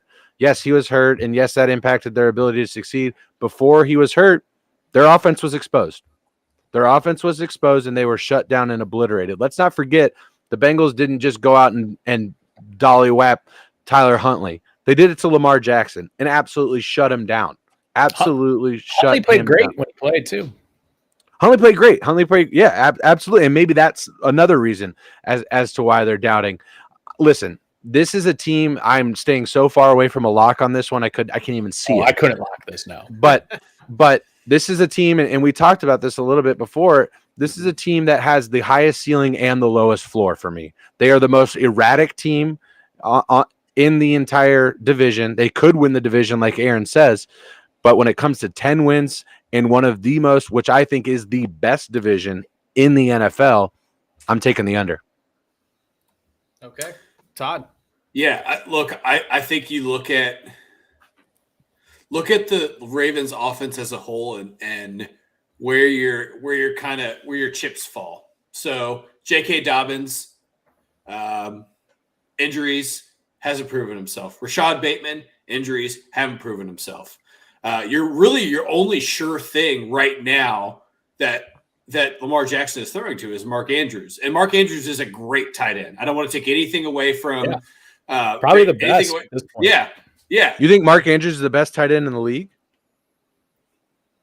Are we talking about like for fantasy, or are we talking about? I'm talking about real tight end. Is he the best? No, it's still Kelsey until someone knocks him off, but he's clearly two. George Kittle or Mark Andrews? You think Mark Andrews? Yes, I think 100%. Mark Andrews over George Kittle. He had 60% of production in the last 4 weeks of the season. I just want to throw that out there. Was Kittle on the field? He's got a hamstring right now. He might not play week 1. I know because I drafted him. Well, that's not really the point of the argument right now. What I'm talking about is what he did last year was a regression. Mark Andrews, you're speaking specifically. Yes. So did you finish tight end 1 last year in fantasy? Are we talking fantasy or are we talking football? We're talking everything, buddy. So I'm speaking specifically of actual X's and O's playing the game. yeah, because the Ravens' offense as a whole regressed significantly as the season Sure. progressed. Sure. Right. So I think a guy like Mark Andrews is significantly impacted by a guy like Lamar Jackson being injured because Mark Andrews doesn't get open if Tyler Huntley is the quarterback because Tyler Huntley isn't as much of a dual threat as Lamar Jackson. Mark Andrews is so good because Lamar Jackson is a dual threat. No one is a dual threat as much as Lamar Jackson, but Tyler Huntley is absolutely still a dual threat. Yeah, absolutely. Right, but I didn't say he was not a dual threat. I just said he's not as much of a dual threat as Lamar Jackson. We'll get the TikTok. Whatever. All right, Corey. We're snipping at each other. That's fine. But my point being, I'm taking the under on this. You guys are making the same point. And you're like, "Fuck you, dude." Right, that's what I'm saying. We're just snipping at each other, but we're saying the same exact fucking thing. We're trying to prove each other who's right. I don't know what we're doing. I don't know what we're doing here, but yeah, I'm drinking. I'm taking the under here because the only thing that they did was they went out and got a couple people on defense. One of those being Kyle Fuller, and he's not even starting. And their first round draft pick isn't starting this year either. Kyle Hamilton. Who at one point in time was the top defensive prospect in terms of athleticism, and now he's third on the depth chart in safeties. So I sent you guys that snippet or whatever from training camp where he just got absolutely toasted like a piece of Wonder Bread out there in the field, and it's crazy because while we're watching the draft, I meant to say this when we were talking about the Jets. The whole time while we're watching the draft, we're going, "Holy shit, the Jets are having a really good draft," right? And we're watching this, and we're watching Kyle Hamilton just tick, tick, tick, tick, continuing to fall down. Like, what the fuck? And then, of course, we're like, "God damn it, the Ravens took him." Of course, he fell to the Ravens. That's a perfect fit for him. Yeah. Now we're finding out he's not even going to start. That's insane. Yeah, absolutely. This is a tough one for me, but I'm also going to take the under on this. I think the Ravens are going to struggle in this division. I think the only teams they'll split with are probably the Browns and the Steelers. I think the Bengals take 2 from the Ravens. I don't see a world in where the Bengals get beat by the Ravens, unless it's just one of those gritty, AFC North matchups where it just comes down to the last possession, which a lot of them are. But if we're just comparing rosters, I think, oh man, I think 10 games is too many. I think 9 is the right number for these guys. They won 8 games last year. Like they went 8 and 9. Do you think they got that much better though? No, I think the injury health of last year, just the difference of that. I think it's kind of happening again though. It's kind of happening. Like JK's not ready for week 1. No, he's not ready for week 1, but it's an 18-week season. I'm not worried about week 1. I actually, here's the thing. Like I got to watch J.K. Dobbins a lot, and yeah, he was injured all of last year. He came on real strong his rookie year. He was helping people win, their fantasy leagues. In fact, he helped me win mine. Dobbins the elf. Thanks. But I J.K. Dobbins is such a great runner, and yeah. you're right. What did we say about JT? What did we say about Henry? Like, yeah, all running backs are injury prone. It's a very easy point to make. I just like, listen, actually I'm going to shut up because I'm defending the Ravens too much and I'm starting to taste vinegar in my mouth. So we can move on from here. Yeah, what are we fucking doing here? Why are we spending this much time talking about the Ravens? I think honestly they're the most interesting team. Very well. That's why. They're the most interesting team in the division, in my opinion. I agree. All right, well, now on to the teams that we have some skin in the game. The Bengals, 10 games flat. I'll take this one. Go ahead. If you guys don't mind. All right. I think this is an easy decision. I think the Bengals are an easy candidate for over on this one. I think 10 games is kind of a light number for them considering the offseason that they had, and obviously coming off of their Super Bowl run last year. They've only gotten better. I think they are the best team in this division by far. I think they will win this division, and yeah, I'm going to let you guys go ahead and make your points. I'll just go ahead and write my own. Well, why don't we let me go and then Aaron, and so to break up me and Todd. Sandwich me with these fucking tigers. Just to break up me and Todd, just like making out basically throughout this entire dialogue here. One of these where you just like, yeah, exactly. Kiss me through the phone. Just take us off the screen, and then you guys can do your thing. I have the Everybody else power shut the fuck up. Put Corey and I on the screen together. Thanks, Aaron. All right. Yeah, I think Bobby. The main point that Bobby made there is that the Bengals only got better. This last offseason. There was really only one glaring issue when you looked at the Cincinnati Bengals, not to say that it was the only issue, but it was the offensive line. And they now have 4 new starters on this offensive line.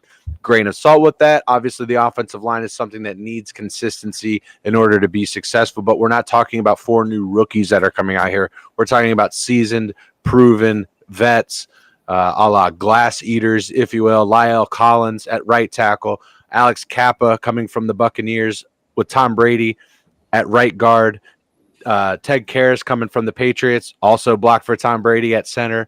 Volson is at left guard, our 4th-round draft pick who beat out Jackson Carman there. Probably the weakest point just because he is a rookie, but you got him teamed up or pinned between Jonah Williams at left tackle, and then Ted Karras, who has been voted now a Bengals captain in his first year with the team at center. I think it sets him up to be between 2 veterans that are going to help him progress through his career. And as long as he has that motor, he has that intent to get better, and he's got a great offensive line coach in Frank Pollock is going to bode well for him as he continues to develop. Not only that, we're looking at Joe Burrow after a first actually semi-normal offseason, albeit the minus the whole appendix thing. Albeit the 4-week stint with the appendectomy that happened there, but leading up into that, a full season of working out, of improving his body, not rehabbing or learning an offense virtually through Zoom like he did in the COVID season. So Jamar Chase is Jamar Chase. T. Higgins is T. Higgins, and Tyler Boyd is Tyler Boyd. Those guys aren't going anywhere. We're talking about potentially 3 1,000-yard receivers. We almost had it last year. We're looking at Joe Mixon with the best offensive line that he has ever had as a running back. That's why you're seeing him move so far up into the draft. And we're looking at a defense that no one's fucking talking about. No one is talking about this Bengals defense that has absolutely been the unsung hero of this team. And might have the best safety room in the entire NFL now with Von Bell, Jesse Bates, and Dax Hill, who fell into their fucking lap. Talk about a guy falling into their lap. You gonna save something for the other 2, Corey? I'm sorry. I'm just fucking. He's good. He's good. This is why points I was gonna make. This is why I got Aaron between Todd and I. And for people coming into the stream, Todd will recap and even make it even better. So 10 wins, that's what they fucking did last year. I'm taking Bengals on the over, and I'm fucking locking it. All right, let's get it. First lock of the AFC North. Aaron.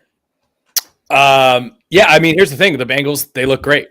Like all the points that Corey just made, notwithstanding, like that's exactly right. Their offensive line is better. They were obviously in the Super Bowl last year. That's fantastic. 10 wins seems exactly right to me. I think you go from a team that played with they made it to the Super Bowl last year in a different sense. They were the team that no one was looking to. They were the surprise darling of everybody. They were the surprise darling of the playoff push. They made it to the Super Bowl, and they unfortunately lost. They were in that game. Great story. Fantastic. Can you follow up and can you do it again? That's what I want to see. Here's let's take the pendulum here, right? We've talked about all these teams where it's like they're a year away, right? I think the Bengals swung a little too far in that first year of where they really should have been in their trajectory of how teams typically develop, right? Joe Burrow is an absolutely fantastic quarterback. I hate that he's in my division because he's so fucking likable. You know what I mean? But I have to hate him because I have to play him 2 times a year. And I know you guys can respect that. Sure. This is kind of the same thing I said with the Dolphins, right? Where the number seems exactly right.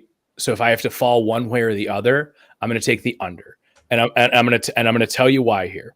You play a last place schedule last year and you finish with 10 wins. Now you go to the first place schedule. I just took a look at the schedule. It doesn't scare me as much as I thought. No. Until you get to the last 6 games. You have the Chiefs, you have the Browns with Deshaun, you have the Buccaneers, you have the Patriots, you have the Bills, and you have the Ravens. That Ravens game could be the difference between over and under to me. Notice they haven't put a time on that one either. Well, they don't put a time on any of the. Okay. Yeah, because they want the ability to flex any game. Because here's the thing, like the Browns and the Bengals were basically, had a chance to play for the whole division. Exactly. So that's what I'm saying. Like, I think everyone, and we've said this here tonight, and I don't know why it's because I'm sandwiched between 2 Bengals guys that I feel the need to be a little bit more defensive here. But what if we talked about the whole night? Vegas doesn't like to lose money. You're getting plus money taking the over. You're getting negative juice taking the under here. Vegas agrees with me on this one. Mm-hmm. And just to take the blinders off for a little bit for you guys, because if I were you guys and I just lost the Super Bowl and we're ahead of schedule, I'm fucking jacked. We bring in more offensive line help. Jamar Chase is going to do it again. You have an amazing receiver core. Joe Burrow is one of the best young receivers in the league and probably is going to be quarterback. Quarterback and going to be a mainstay in everybody's in the league for such a long time. I truly believe that. The most accurate quarterback in football. I am just worried that they took a step too far last year for how you normally see teams progress. Again, that last place schedule going to the first place schedule, I'm very scared about that end of year 6 games. I think they start hot. I think they cool off a little bit. And I'll take the under here. Again, Vegas agrees with me. Cool. Todd. So I think something that's been a common trend of what we talked about is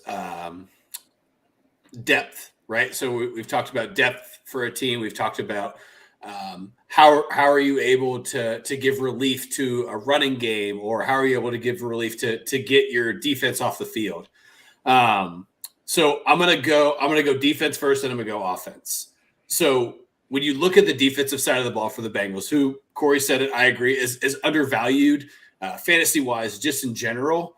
They went out and got Zach Carter, who has proven that he does very well in the interior defensive line. And, oh, by the way, Joseph Asai is healthy. So we haven't even seen him play real NFL leg snaps yet. Yeah.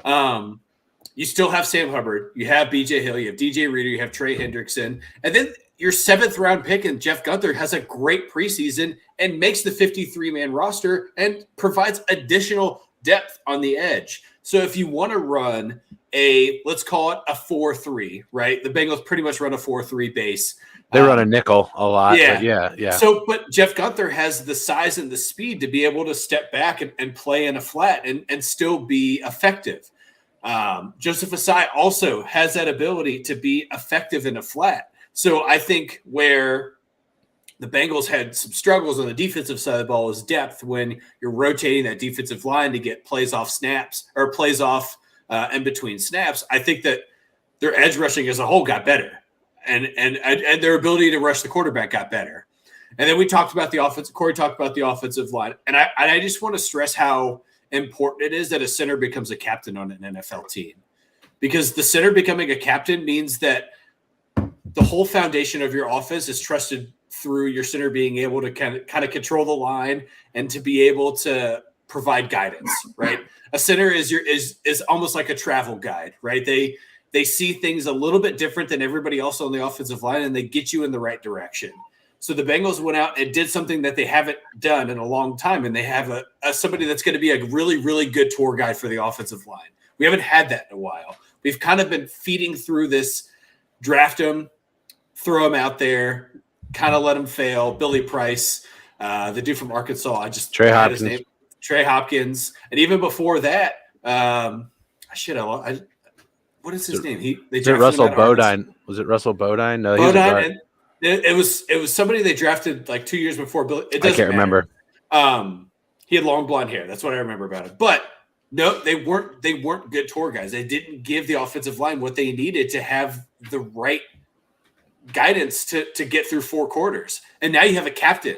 So that means that this team has trusted him to do the right thing and to make the right decisions. And I think that only makes Joe Burrow better because we've talked about it. Yeah. An offensive line is brothers in arms. Those guys have to gel together, and they have to. A running back is only as good as the 5 guys in front of him. Yeah, there's proof to that, and I think the Bengals went out and did that. And I'm very interested to see how long it takes for 4 guys to work with the 5th guy, right? Because Jonah Williams is your anchor. He's your 5th guy that's been on the team, and he's built a rapport with the rest of the team. So how do they throw him in? So I'm taking the over. Long story short, I'm taking the over. Are you locking it or no? I'm not locking it. Okay. So okay. So the other reason why I'm taking the over on this one is because last year when I was like looking at the schedule and I'm like looking at all these games, I'm like, yeah, we're probably going to lose that one. Yeah, we're probably going to lose that one. Yeah, we're probably going to lose that one. Now, as I look at the schedule, I am not going to get out here and say the Bengals are going 17-0. That's not what I'm trying to do. But what I am saying is that when I look at every single game, they will either right now they're either the favorite or close to it, and it's either like a 3-point home swing or something like that. Every single team that they're playing against, I think that they can beat. They can beat or they will beat for a lot of these teams. The Bills are really the only exception. I'm not scared of the Chiefs anymore. I'm not. I think they got worse this offseason. We'll get to the West here in a minute, but I think the Chiefs regressed a little bit this year. Yeah, of course they still have Patrick Mahomes, and that goes a very long way. I'm not trying to take anything away from one of the best quarterbacks in the league, but I feel like Travis Kelce and fucking McCole Hardman, is that what we're looking? Sammy Watkins is on Green Bay now. What are we looking at there for them? So what I mean is, we're arguing about how tough the schedule is now. Is Tom Brady and the Buccaneers really a team that I'm like, this team is easily winning every single game that they're playing? I don't know that that's the case. I agree with you. I think it's a really tough closing stretch. Sure. Here's the thing, like, I'm going to be guilty of it by making this point, but it's very hard to schedule game when we're 2 months away. Like, I agree with you. Yeah, you beat the Chiefs twice in what? 2 months. Couple weeks. Yeah. 7 weeks. 7 weeks. So, yeah, I understand why you're not scared of them anymore. But I also think Patrick Mahomes is the best quarterback in football, and I think he remembers losing to the Bengals within 2 months. You know what I mean? Sure. Like, he's also got that game marked on his schedule just as much. Right. You take a look at it. I think the starting with the Steelers, that's not a pencil in win to me. It's an AFC North dogfight like it always is.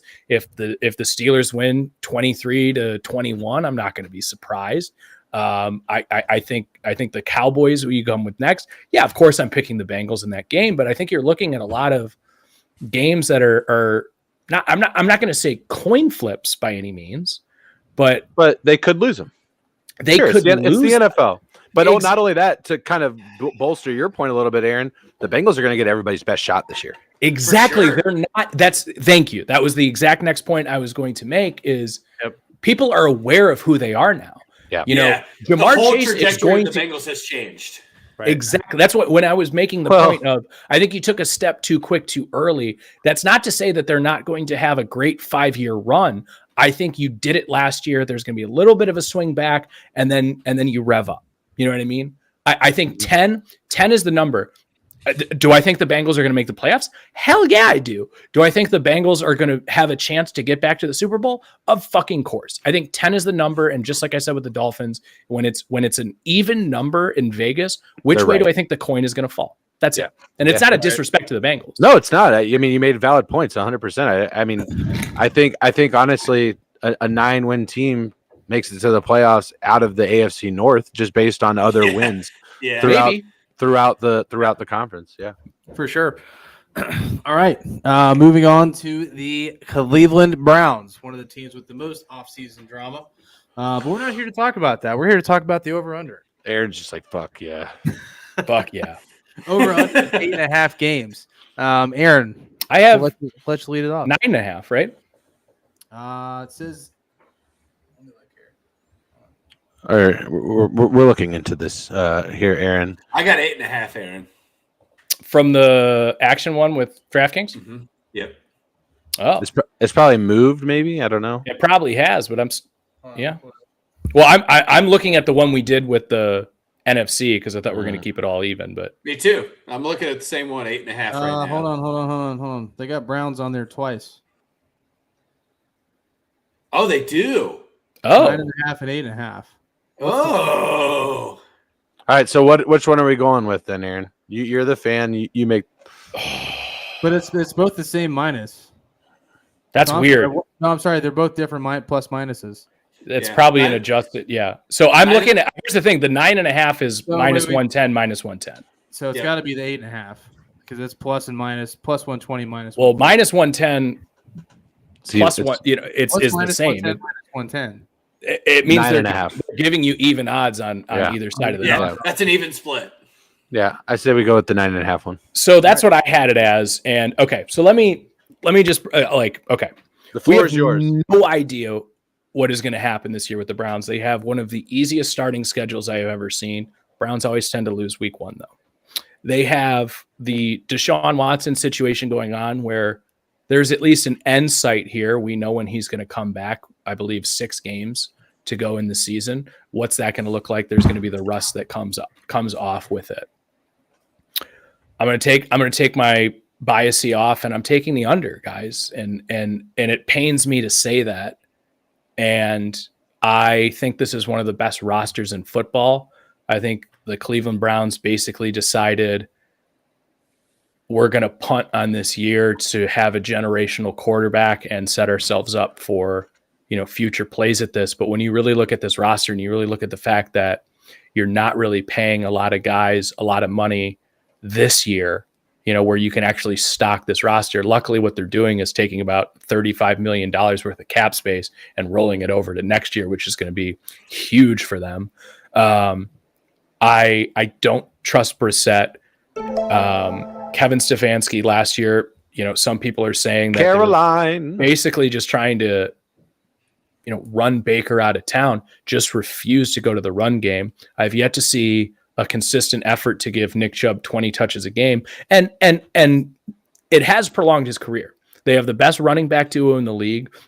But boy, when I look at this receiver core, you have Amari Cooper, Donovan Peoples-Jones, you have David Bell, who I love, but he's a rookie, and Anthony Schwartz, who can't fucking catch a cold in a rainstorm.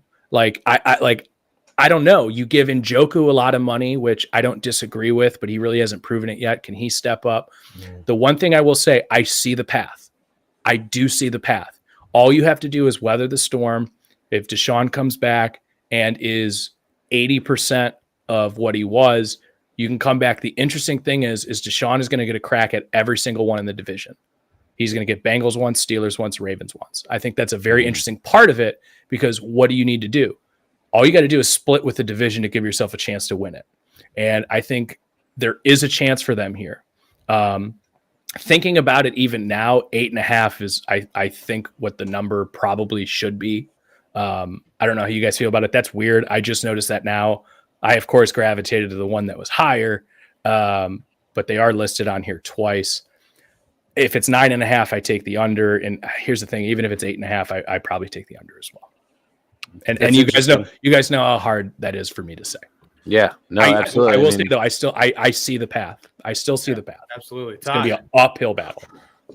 So I'm taking the under and I'm locking it in. So this is my lock for the AFC North. And Aaron, I just want you to walk through this journey with me and don't think it's through the mud. This is on as clear of a path as I can make it for you. We'll see. Don't tell me how to feel, Todd. I'm just trying to be a good tour guide. Did he just try and mansplain you, Aaron? Yeah, would you guys have thought I would have taken the over? Not at 9.5. At 8.5, I thought you would have taken the At over. 8.5, I thought you were taking the over. Yeah. I can't do it. So here's my thing. I think the Browns have real quick, actually. Should we split the difference and just call it 9?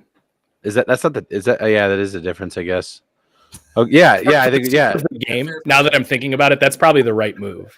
I mean, we're doing that either way, I think. Right? Well, no, because 9.5 can be okay. So 9, and you're taking the under at for 9. our sake and game's sake. I'm still taking the under.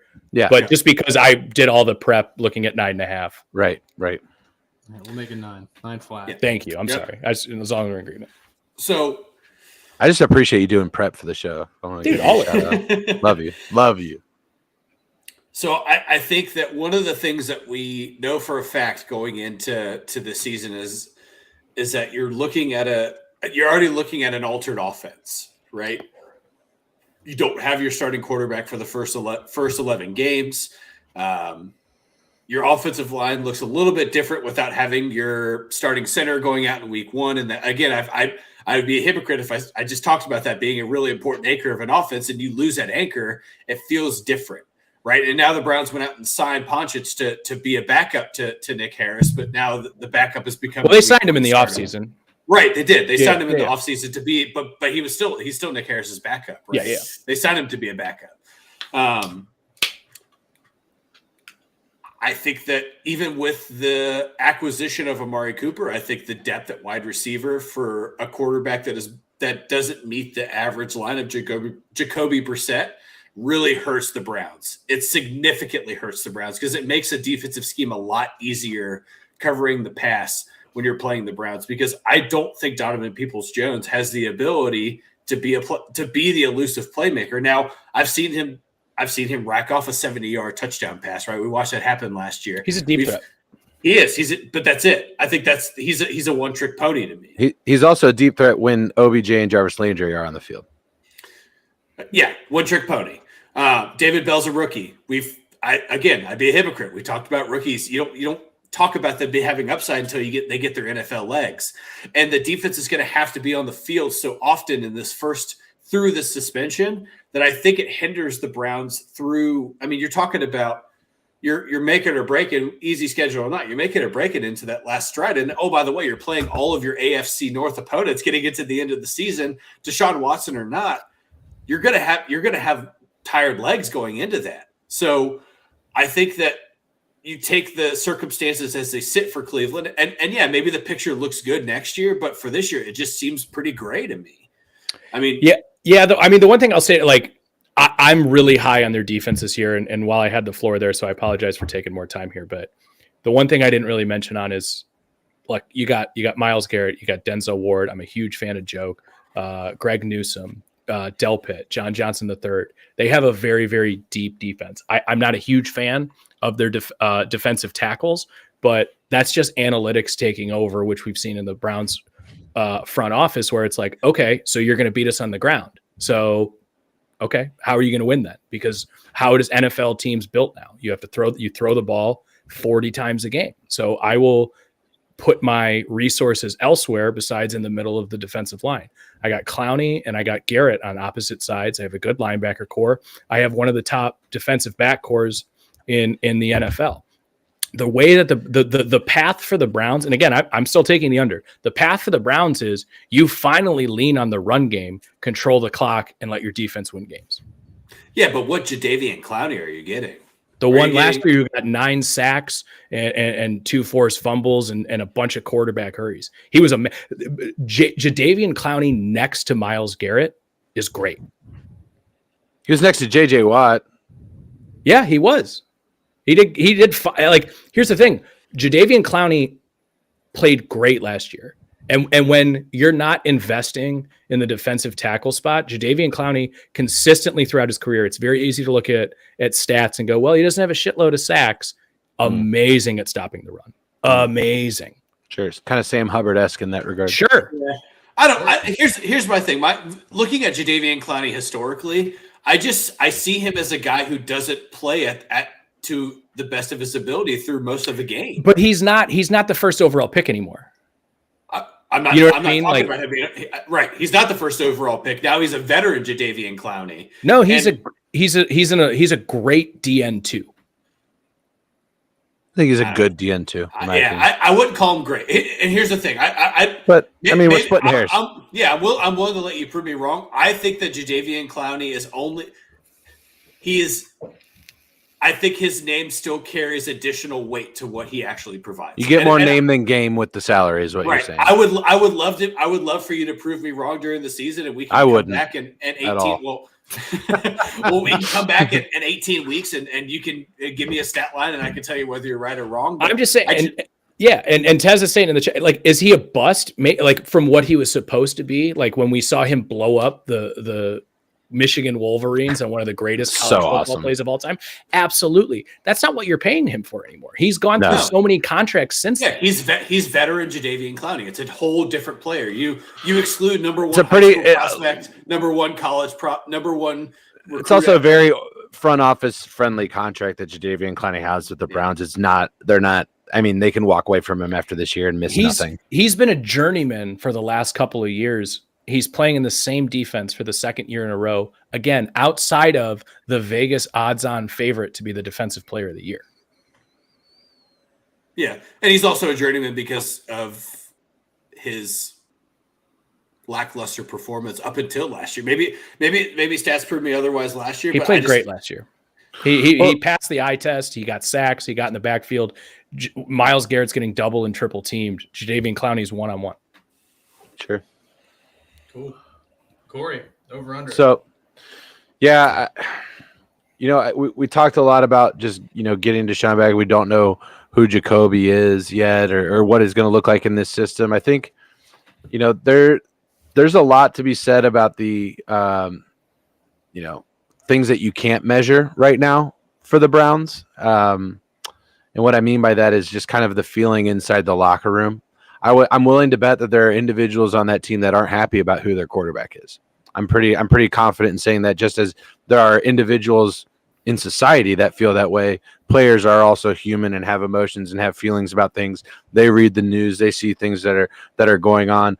I'm willing to bet that there are individuals on that roster that aren't happy he's there. I'm willing to bet there are people that are excited. They're ecstatic. They're looking at only from a football perspective, which is what the front office's job is to do, is to put the best football product on the field, that are psyched that he's his quarterback.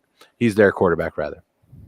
Where I'm getting at with this is I feel like it's very hard for me to bet on a team to be successful when there's so much going on off the field. The Raiders defied the odds last year and made the playoffs with one of the most tumultuous seasons that we've ever seen for an organization to have, with the Henry Ruggs situation, the John Gruden situation. The list goes on and on for what that team was dealing with as an organization, having to win 5 straight to get to the playoffs, and they did it, right? But more often than not, when these types of things are happening, when you're looking at the best running back duo in the entire NFL, on the verge of being split up, you have one of them demanding that he wants to be traded from the organization and wants to get out of Cleveland. Not saying that the two are related by any means, by the way. The wide receiver room, Bobby, I owe you an apology. Prior to last season, Todd and I both kind of freaked out when you said Amari Cooper wasn't a top 15 wide receiver. Amari Cooper isn't a top 15 wide receiver, and I'm willing to apologize for that there, Bob. But there's just a lot to be left on the table, and defense is great, and they're going to put Jacoby in a better position to be successful. But I think having a more productive weapon cast to him to get to that 10-win marker, which we're looking at right now. What I'm not going to say is that the Browns are going to have a top 10 pick. I'm not ready to admit that. Well, they can't. Well, have earned one for the have earned. have earned one for the Texans is what I said. Win, lose, or draw, baby. I'm not looking at the draft this year like I always do. I'll tell you that. So I'm not ready to say that, but to say, are the Browns going to win 10 games or 8? If I have to bet on either of those, I'm going to go with the 8, and I'm going to go with the under. I have no problem with that. And again, I'm just because I'm the resident Browns fan. Please push.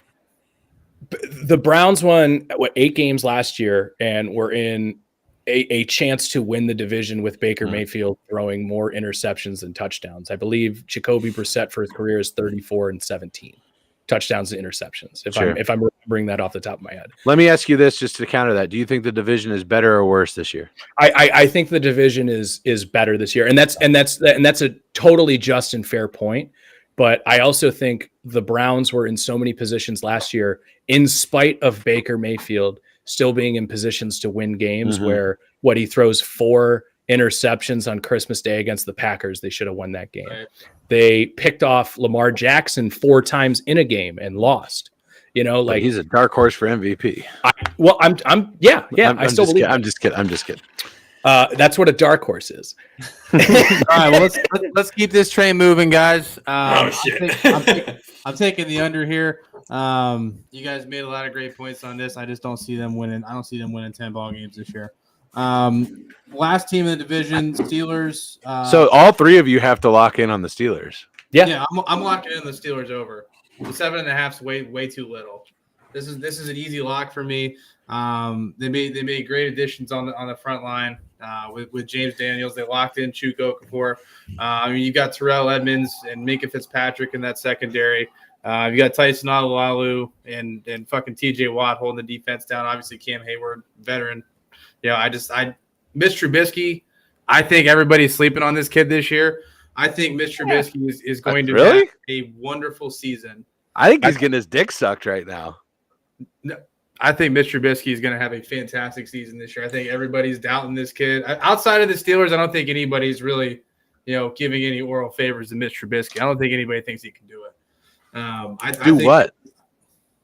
Lead this team to the playoffs. I 100% don't think they're going to the playoffs. Let me put that out there. But go ahead. No, the Steelers will be in the playoffs this year, led by Mitch Trubisky. Wow! Holy shit! Wow! Wow! Okay, can I jump in locking here? The over. Okay, go ahead, Todd. So I'm locking the under, and I disagree with almost everything that you just said. We have a reverse lock. I do, and here's why. I don't think Mitch Trubisky will be the starter by week 10. I don't. I disagree. I think Kenny Pickett will be the starter by week 10. I think Mitch Trubisky is a very under average placeholder for the Steelers. And I hate to tell you this, and I firmly believe this, and I love you. The Steelers are gonna have a losing record this year, and it's gonna hurt. Oh my Lord. I think they go 6. Okay, that's fine. I think they go 6-11. We've talked very extensively about relying on the running game to get you to the promised land. And while I think Najee Harris has great upside, and I think he's going to have a fine season, Deontay Johnson cannot do it all himself. Well, okay. Chase Claypool is not a good wide receiver number 2. Pat Freiermuth is a good serviceable tight end, but he is not the guy that I think that Pittsburgh wants him to be. He's not the tight end that Pittsburgh has had as year past. I think Freiermuth is a better blocking tight end than a receiving tight end. And while yes, your defense hasn't lost a lot of steps, similar to what I said about Cleveland, they're going to be on the field a lot because Mr. Trubisky's going to be going 3 and out a lot. Wow. Because the first play is going to go to Najee Harris and it's going to be 2 yards. And then the second play is going to go to Najee Harris and it's going to be 2 yards. And then Trubisky's going to have to throw the ball and he's not going to get the first down. And then you're giving field position back. And then the ball's going to be in Baltimore's hands or Cincinnati's hands or whoever for 8 to 10 minutes after that. And then the ball goes back to Pittsburgh. Okay. And then it's 2 minutes, 2 to 3 minutes, and then it's back. I think this isn't the season for them to go under 500. They are more talented this year than they were last year. And let me jump in here from Ben Roethlisberger. Let me jump in here. Let me jump in here. I agree with Bobby. I think that they are going to exceed 7.5 wins, and I think they're going to miss the playoffs. 8-9 is not going to be good enough to do it. ladies and gentlemen. That's just a fact of the matter. And I think 8 and 9 sounds about right for the Pittsburgh Steelers. I think Mitch Trubisky is better than Ben Roethlisberger's fucking corpse that they trotted out there last year. Najee Harris is going to be more productive this year in an offense where he doesn't have to carry a workload. You talked about Deontay Johnson carrying the workload. Look at what Najee Harris, he was their fucking leading receiver through week 9 last year. That's not going to be the case. Now, Chase Claypool, I'm with you on that, Todd. I'm not in on Chase Claypool until he proves otherwise. But there are 2 wide receivers that I am in on the Pittsburgh Steelers, and that's Deontay Johnson, and that's George Pickens. We didn't get to see a lot of George Pickens last year because he was hurt all season. So a lot of people have forgotten who this motherfucker is, and he is that motherfucker. He might be their best receiver by the end of the season. That said, Pat Freiermuth, another serviceable tight end, but seemingly in that Mike Tomlin offense, they take these serviceable wide receivers and they just make them productive. You're looking at a guy like Todd Heath, or you're looking at a guy like Jesse James. They made Jesse James a good wide receiver, which is fucking insane. But I think they absolutely win 8 games, and I think they absolutely miss the playoffs. And I'm not ready to say that Mitch won't be the starter by week 10, but I'm ready to say that he won't be the starter by probably week 15. That's fine. I just don't see it. The numbers don't line up to me. I'm looking at. I look at Mitch. You don't think that they could take 1 game from every person in the division? No, I do. Absolutely. This we're talking about a division that plays each other tougher. Like Aaron literally just said it. Last year, we're looking at this division. We're walking into week 17. Obviously, not the last week, not game 17. We're walking into week 17, and there hasn't been a division champion yet. It wasn't until the Bengals beat the Chiefs that they locked in the division at week 17. Well, it took the Browns losing Sunday Night Football too. The Steelers, I believe, too. So it was the end of the day too. They locked it down with that win. Oh, it was okay. Yeah. But nonetheless, we're looking at a division that consistently, no matter what the point spreads, no matter any of this, this is a division that plays each other tough, and they're not bad rosters. The Steelers, I think, are better this year than they were last year, and they made the playoffs last year. But I don't think they're good enough this year to get into the playoffs. And the AFC and the division as a whole, similar to the Browns, and similar to the Browns, the division is better, and it's in a disservice to what that team's going to be able to achieve this year when eyeing the postseason. I politely disagree, and let's make a side bet on it. We can talk about it later. Oh no, let's talk about it now. What are we talking? A Sixer game? What are we talking? Let's do 12 beers. The Steelers don't win 7 games. That they don't. So if they win 7 games, you're giving me a 6.5. Yeah. Wow. I'm in on that big time. I'm big time in on that. Can we make it 24? I'll take some side action on that too. But. Can we double it? 24 beers? As long as everybody gets 8, I'm fine with that. Oh, okay. So we're all. I don't need any beers. All you guys can each have 8. This together. I love it. I'm fine with it. I'm very willing to take that. So I love it. Obviously previewed my pick here. I'm still a lock away. And listen, guys, I'm trying to take full bias out of addressing the AFC North, taking the over, and I'm also locking it. Mike Tomlin has yet to go. We've got another reverse lock. No, Bobby had a Todd. Yeah, okay. Mike Tomlin has yet to go less than 500, and he can do that this year, and I can still win at 7.5. That's true. That's true. So until I'm proved otherwise in that regard, I have to take the over because they consistently do it year after year after year. I have been predicting the Steelers' downfall for fucking years. And is this maybe some reverse psychology where I'm trying to make it so? Maybe, but I'm going to take the over. I'm going to lock it. Look, Bobby, I agree with you, man. Like, I don't think they got worse. I think, listen, Big Ben the last 2 years has not been good. I do disagree with you on the Trubisky stuff. I don't think he's very good, but I think the roster as a whole otherwise is going to cover up for that fact. You're obviously a lot higher on Trubisky than the rest of the three of us. The thing I keep coming back to is the point I just made. Mike Tomlin can go under 500 for the first time in his career, and the over still hits. If this is 8.5, I'm thinking about it. 7.5. The juice is listen. The juice is on Todd's side.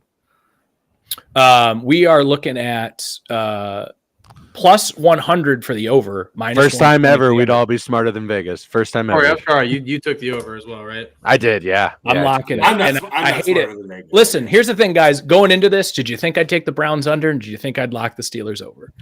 Browns under, yes. Lock Steelers under, no. Over. Or over, no. I didn't think you were going to lock that, but I would have predicted that at 9.5 wins that you would have taken the under. So Todd, the side bet I wanted to take with you wasn't the one that everybody had mentioned. It was the Will Trubisky get replaced week 10. I'm taking. You're going to obviously take week 10. I'm going to take. Is injury notwithstanding?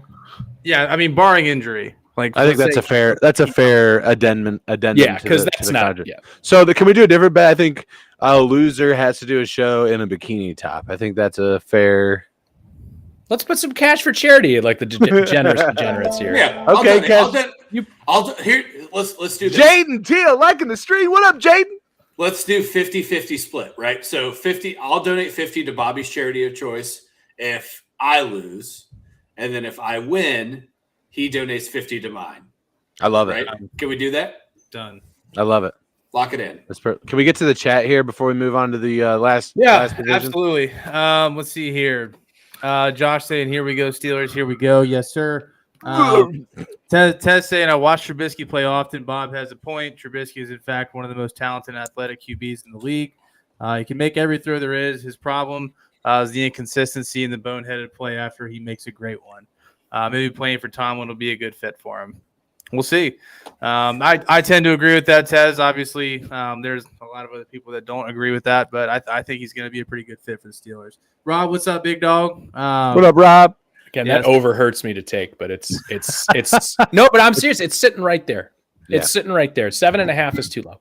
With the juice. Come on. Tez said he won't be watching the show tomorrow. He's got some football to watch. It's okay, man. We understand. Is there a game? I heard there was a game tomorrow. Yeah. Who's playing. That's right. Football's back, which, by the way, my boy Jaden jumped in the chat. Corey, are you ready for Sunday? Jaden, yes, I am fucking ready for Sunday. I'm traveling down to Cincinnati on Friday night. It's my boy Noah's birthday on Sunday, but we're celebrating Saturday before. Then Sunday, Aaron, obviously, you know Noah. But on Sunday, we'll be headed down to Tailgate. I put it out on Twitter earlier today. We've got a TikTok of yours truly shotgunning a beer. I'm letting all of Rally Towel Sports family know right now that if you think you can shotgun faster than me, hit me up on Twitter. I'll let you know where I'm tailgating at. You come by, you say hello, and we will do a shotgun race if you're heading down to tailgate before the Bengals game. You got to get me before the game because we're talking after the game. That belly's full of Gold Star and Miller Lite. Yeah, the juice reverses after the game. Oh yeah. Tez said he's talking about the show with one of us wearing a bikini top. Oh, So I'm watching that one. All right, fair enough. don't Tez. fucking lie, Tez.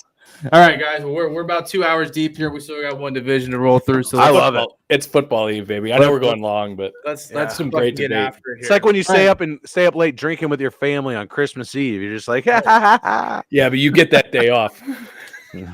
Absolutely. Oh, you guys are working tomorrow? No, I'm just kidding. Half-heartedly. All right. Last division, the AFC West. First team on the board. So this is by far the most competitive division as far as over/under is concerned. Easily. We've got 3 teams at 10 plus and one beneath it. The Broncos started off at 10 flat. Corey, I'll toss this to you to start. And I'm glad you did because a lot of people talk about the Denver Broncos as a heralded franchise in this league. They're in a large market like Denver, which has exploded as a market. So they get a lot of attention, rightfully so. They've won 2 Super Bowls at least in my lifetime, and three Super Bowls in my lifetime. And hats off. At your house. That's right, you were. That was Broncos, Falcons, and Bobby and I. We took a lot of time where we'd go upstairs and play Road Rash on Sega and then come back down and watch football. So that dates us a little bit, if you will. But anyways, you said 10 wins flat, right? 10 flat. 10 flat on this one. Listen, I have a hard time betting on quarterbacks that I don't believe in, and I can't believe in a quarterback until he proves it to me. And I'm selling Russell Wilson this year, guys. I know that there's so much fucking hype around this team right now. There's so much hype around Russell Wilson. And excuse me, Aaron had mentioned it when I forget which team you were talking about, Aaron, when it came to the hype and being able to perform to that. Maybe it was the Bills. I was talking about the Bills, yeah. Yeah, when he took the under on them. I think, the Broncos aren't in the same situation, and to whereas, a lot of people think they're just going to run away with the division or run away with the AFC, but there's just been so much talk about this team and when, getting Russell Wilson and extending him and then the sale of the team, there's just been so much hype around him. I think he's kind of a fucking weirdo, and I just don't trust him. And my gut is telling me to take the under on this. I think there's something just off there. Maybe it's too many hits or something, but it's the Instagram posts and the let's ride and all that shit. Weird. Dude, he's just fucking goofy as hell. Always been weird. He's goofy as hell. Maybe he should have won an MVP, but he never has.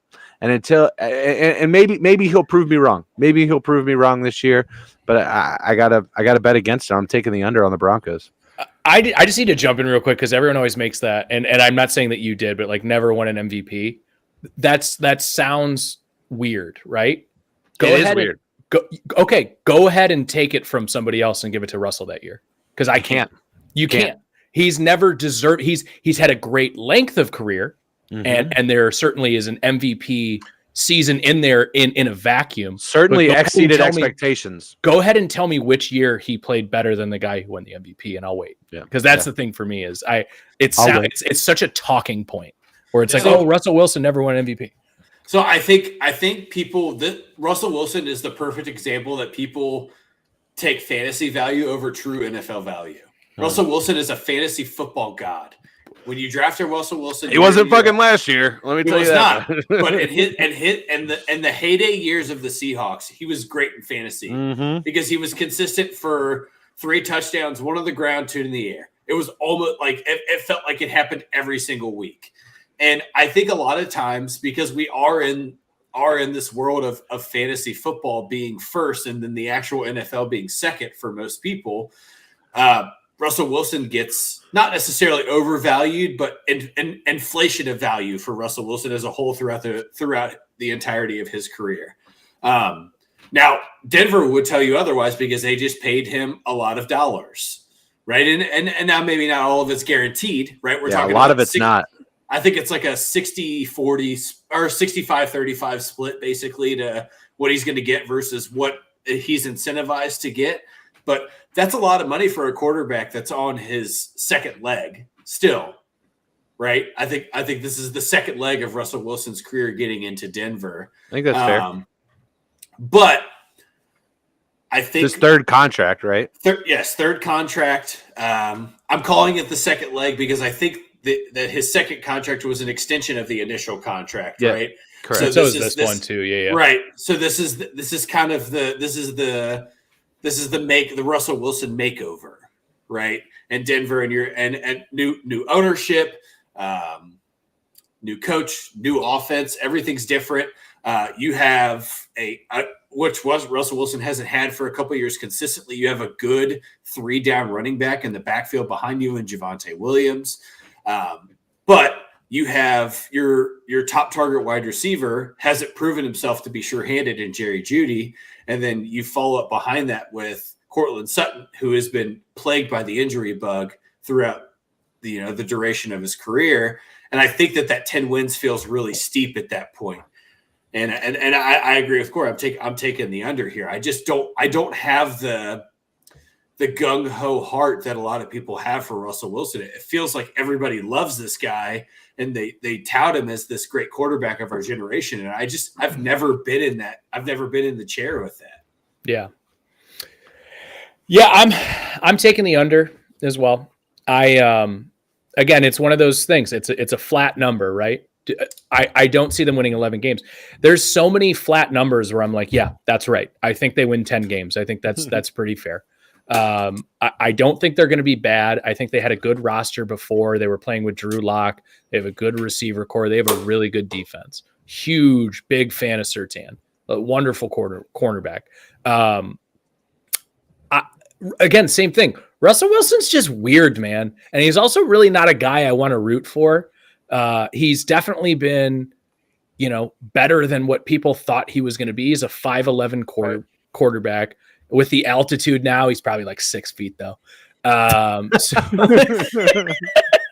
either way, man, like he was already starting to kind of tread downwards. And here's what the Broncos have always done. They're never good at drafting their own quarterbacks. They're just going to bring guys in. Traded for Elway, traded for Manning, traded for Wilson. I can see it. Like, again, this is the most competitive division in football. I think you can make a case for every single team in this division to win. I really believe that.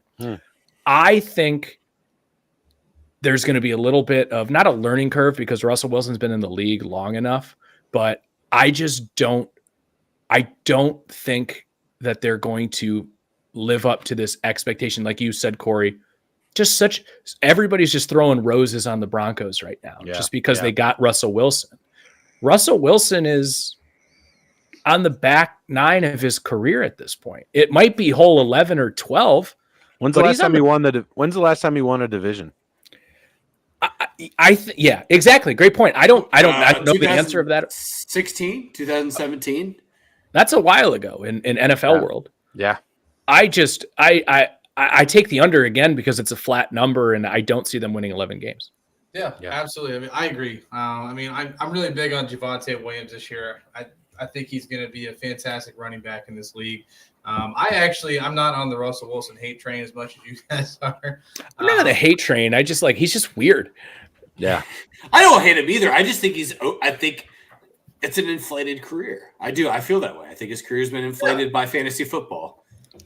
Yeah. I mean, there's a lot, better quarterbacks that you guys would consider better that don't have rings. So.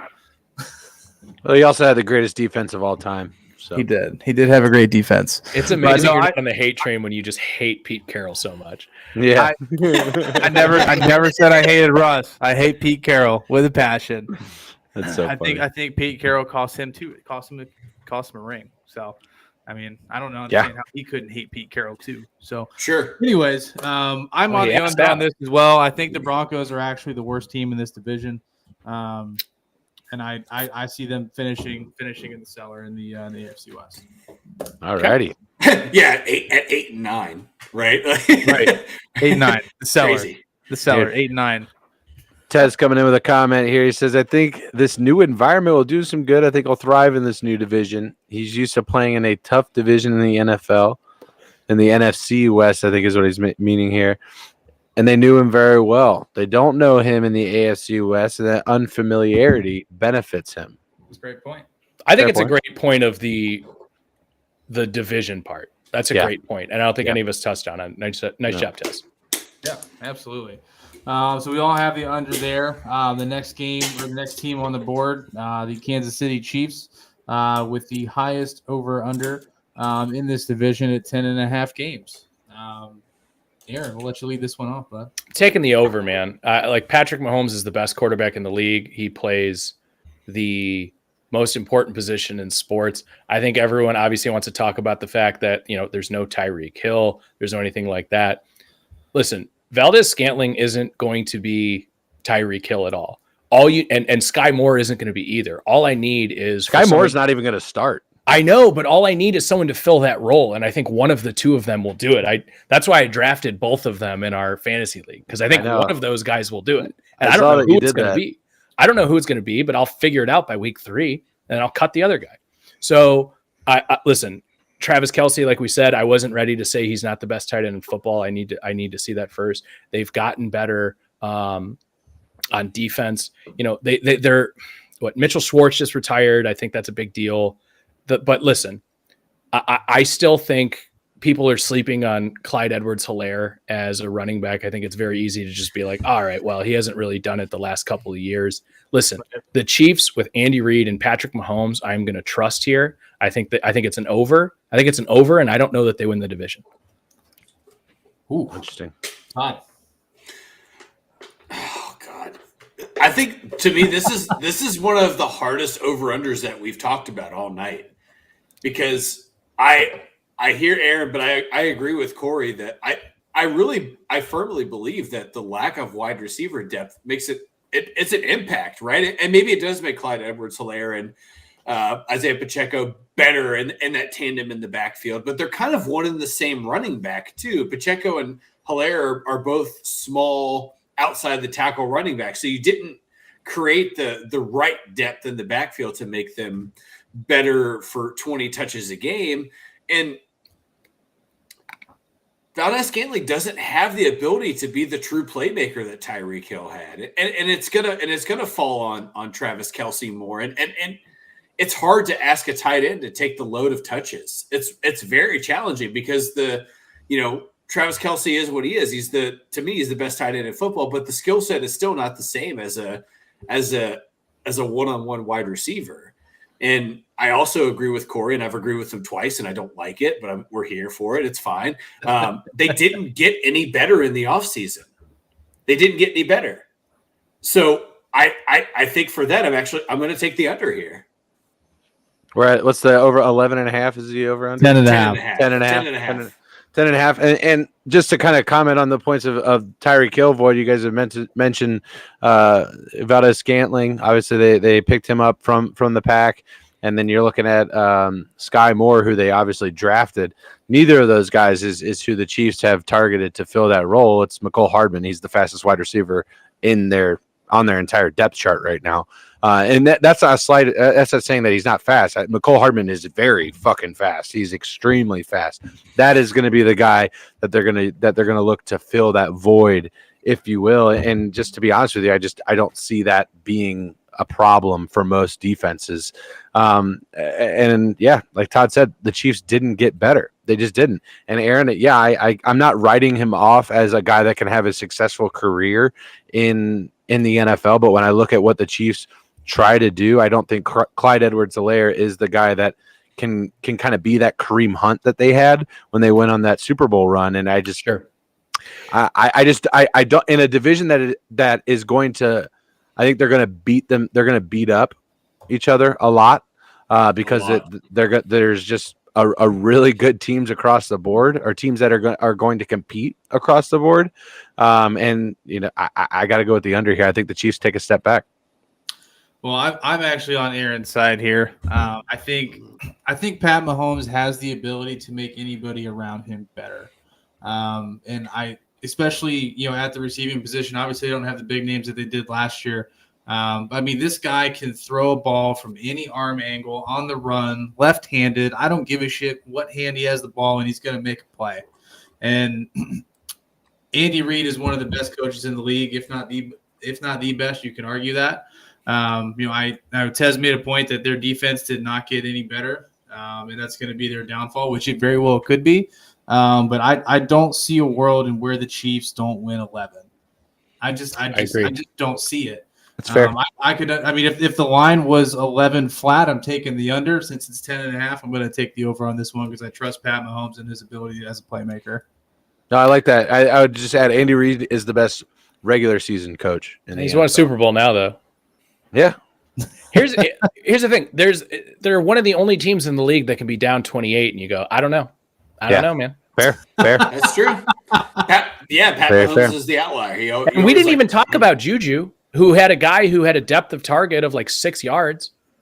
And I'm high on Juju this year as long as he can stay healthy. That's fair.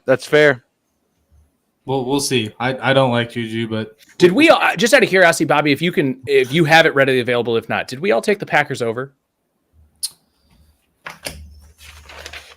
Because what I'm looking at is a similar situation where Rodgers lost his best receiver. I don't remember. Corey, I don't have yours written down here. Yours were over text message, but it's not. Aaron, you and I took over and Todd took the under. Okay.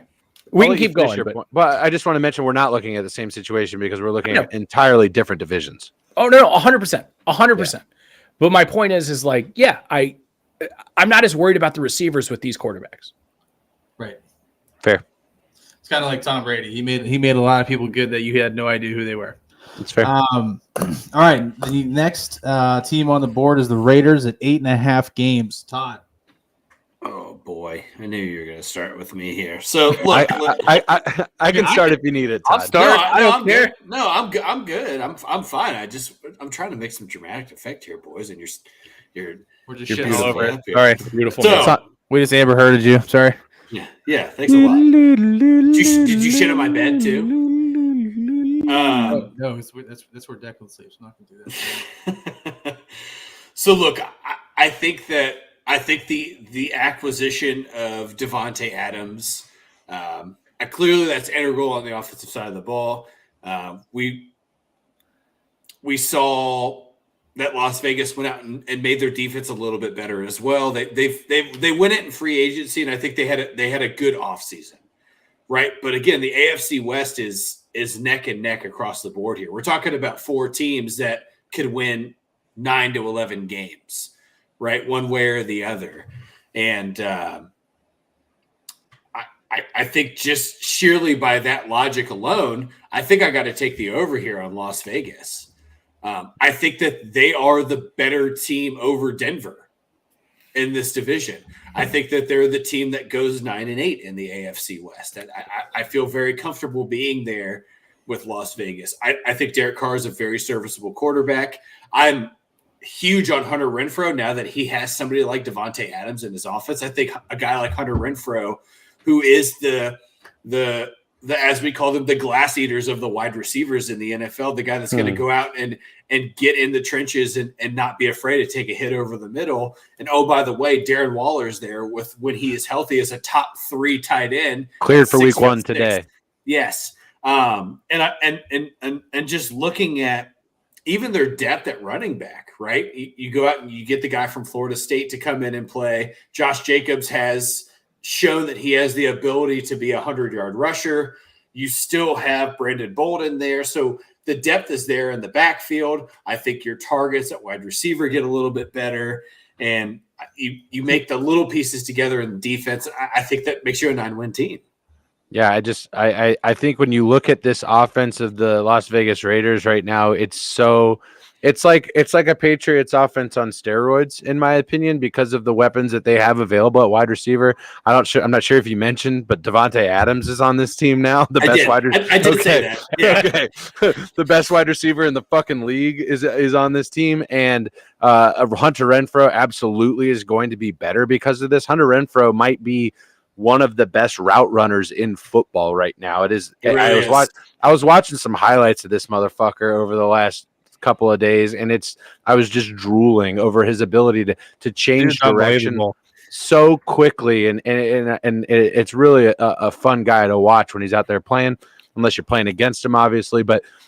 And then obviously Darren Waller is huge. But what I mean by a Patriots offense on steroids, what did I mention when it came to a Bill Belichick offense? That the depth chart at running back doesn't matter. They have 4 running backs that they're comfortable trotting out there in the starting position. That is so Josh McDaniels. That is just exactly what he wants. And he has a quarterback that he feels comfortable with in Derek Carr. That's the only question mark, in my opinion, to be honest with you. The rush is one of these guys going to step up in the rushing attack, and is Derek Carr going to be that extra that we've expected him to be, that he's been touted as, because it hasn't proven as such as of right now. But when you're looking at this line, when you're looking at, I believe you said 8.5 is the line, Bobby? Yep.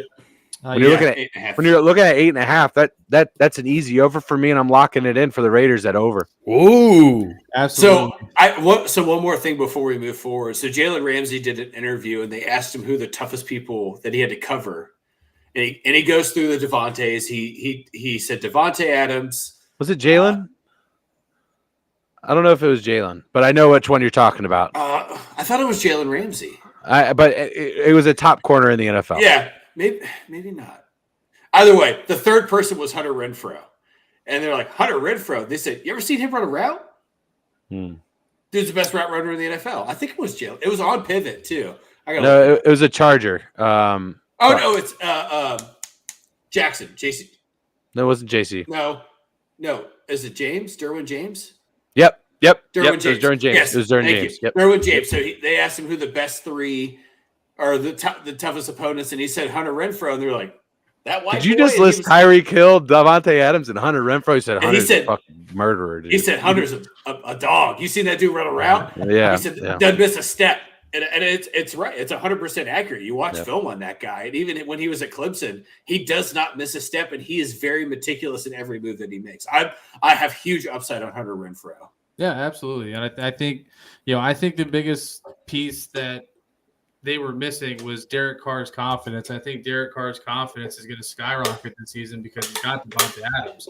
I mean, you saw what Jamar Chase did for Joe Burrow. These guys played in college together. These guys already had that rapport. Derek Carr just needed somebody, his number one guy that he had confidence in, to open up the rest of the field for him. I think Derek Carr has the best season of his career this year. I think they smashed the over. I think they're a double-digit win team this year. I'm locking in the over as well. Double lock. Wow, I am very incentivized to take the under, essentially, is what I'm hearing. Fuck. I'm pretty set on the over, though. You can't take the under here. But I really should, is what I'm hearing. But I won't, because I'm also with you guys here. It's like the inverse of what we were just talking about with the Broncos. I think the Broncos number's too inflated, and I think the Raiders are. Listen, I honestly, Bobby, you kind of just took the words right out of my mouth. I think Derek Carr is going to be a much more confident guy that we've seen through the first 5 weeks last year. People were talking about him having a potential MVP type season, and then things kind of went south with the whole Ruggs thing, and just everything. It just seemed like they had a black cloud hanging over them. Yeah, and I agree with you guys. I mean, this offense is going to be great, and what Tez in the chat, if you guys don't mind throwing that in there, like.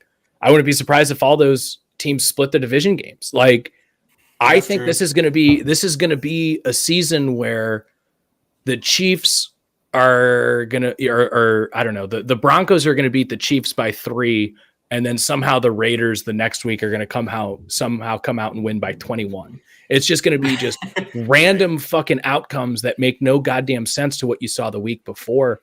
And I think the Raiders are actually going to be a little bit of a beneficiary there. I think most people they have the lowest odds in the division from a over/under standpoint. So I think that kind of rises to the top, and I think you take the over. Yeah, absolutely. Todd and Aaron, you guys don't have locks yet, so that is correct. And that means that this that is correct. Yeah, is going to have to be the. And Todd, did you lock something already? Did I miss it? Did you lock the Chiefs under?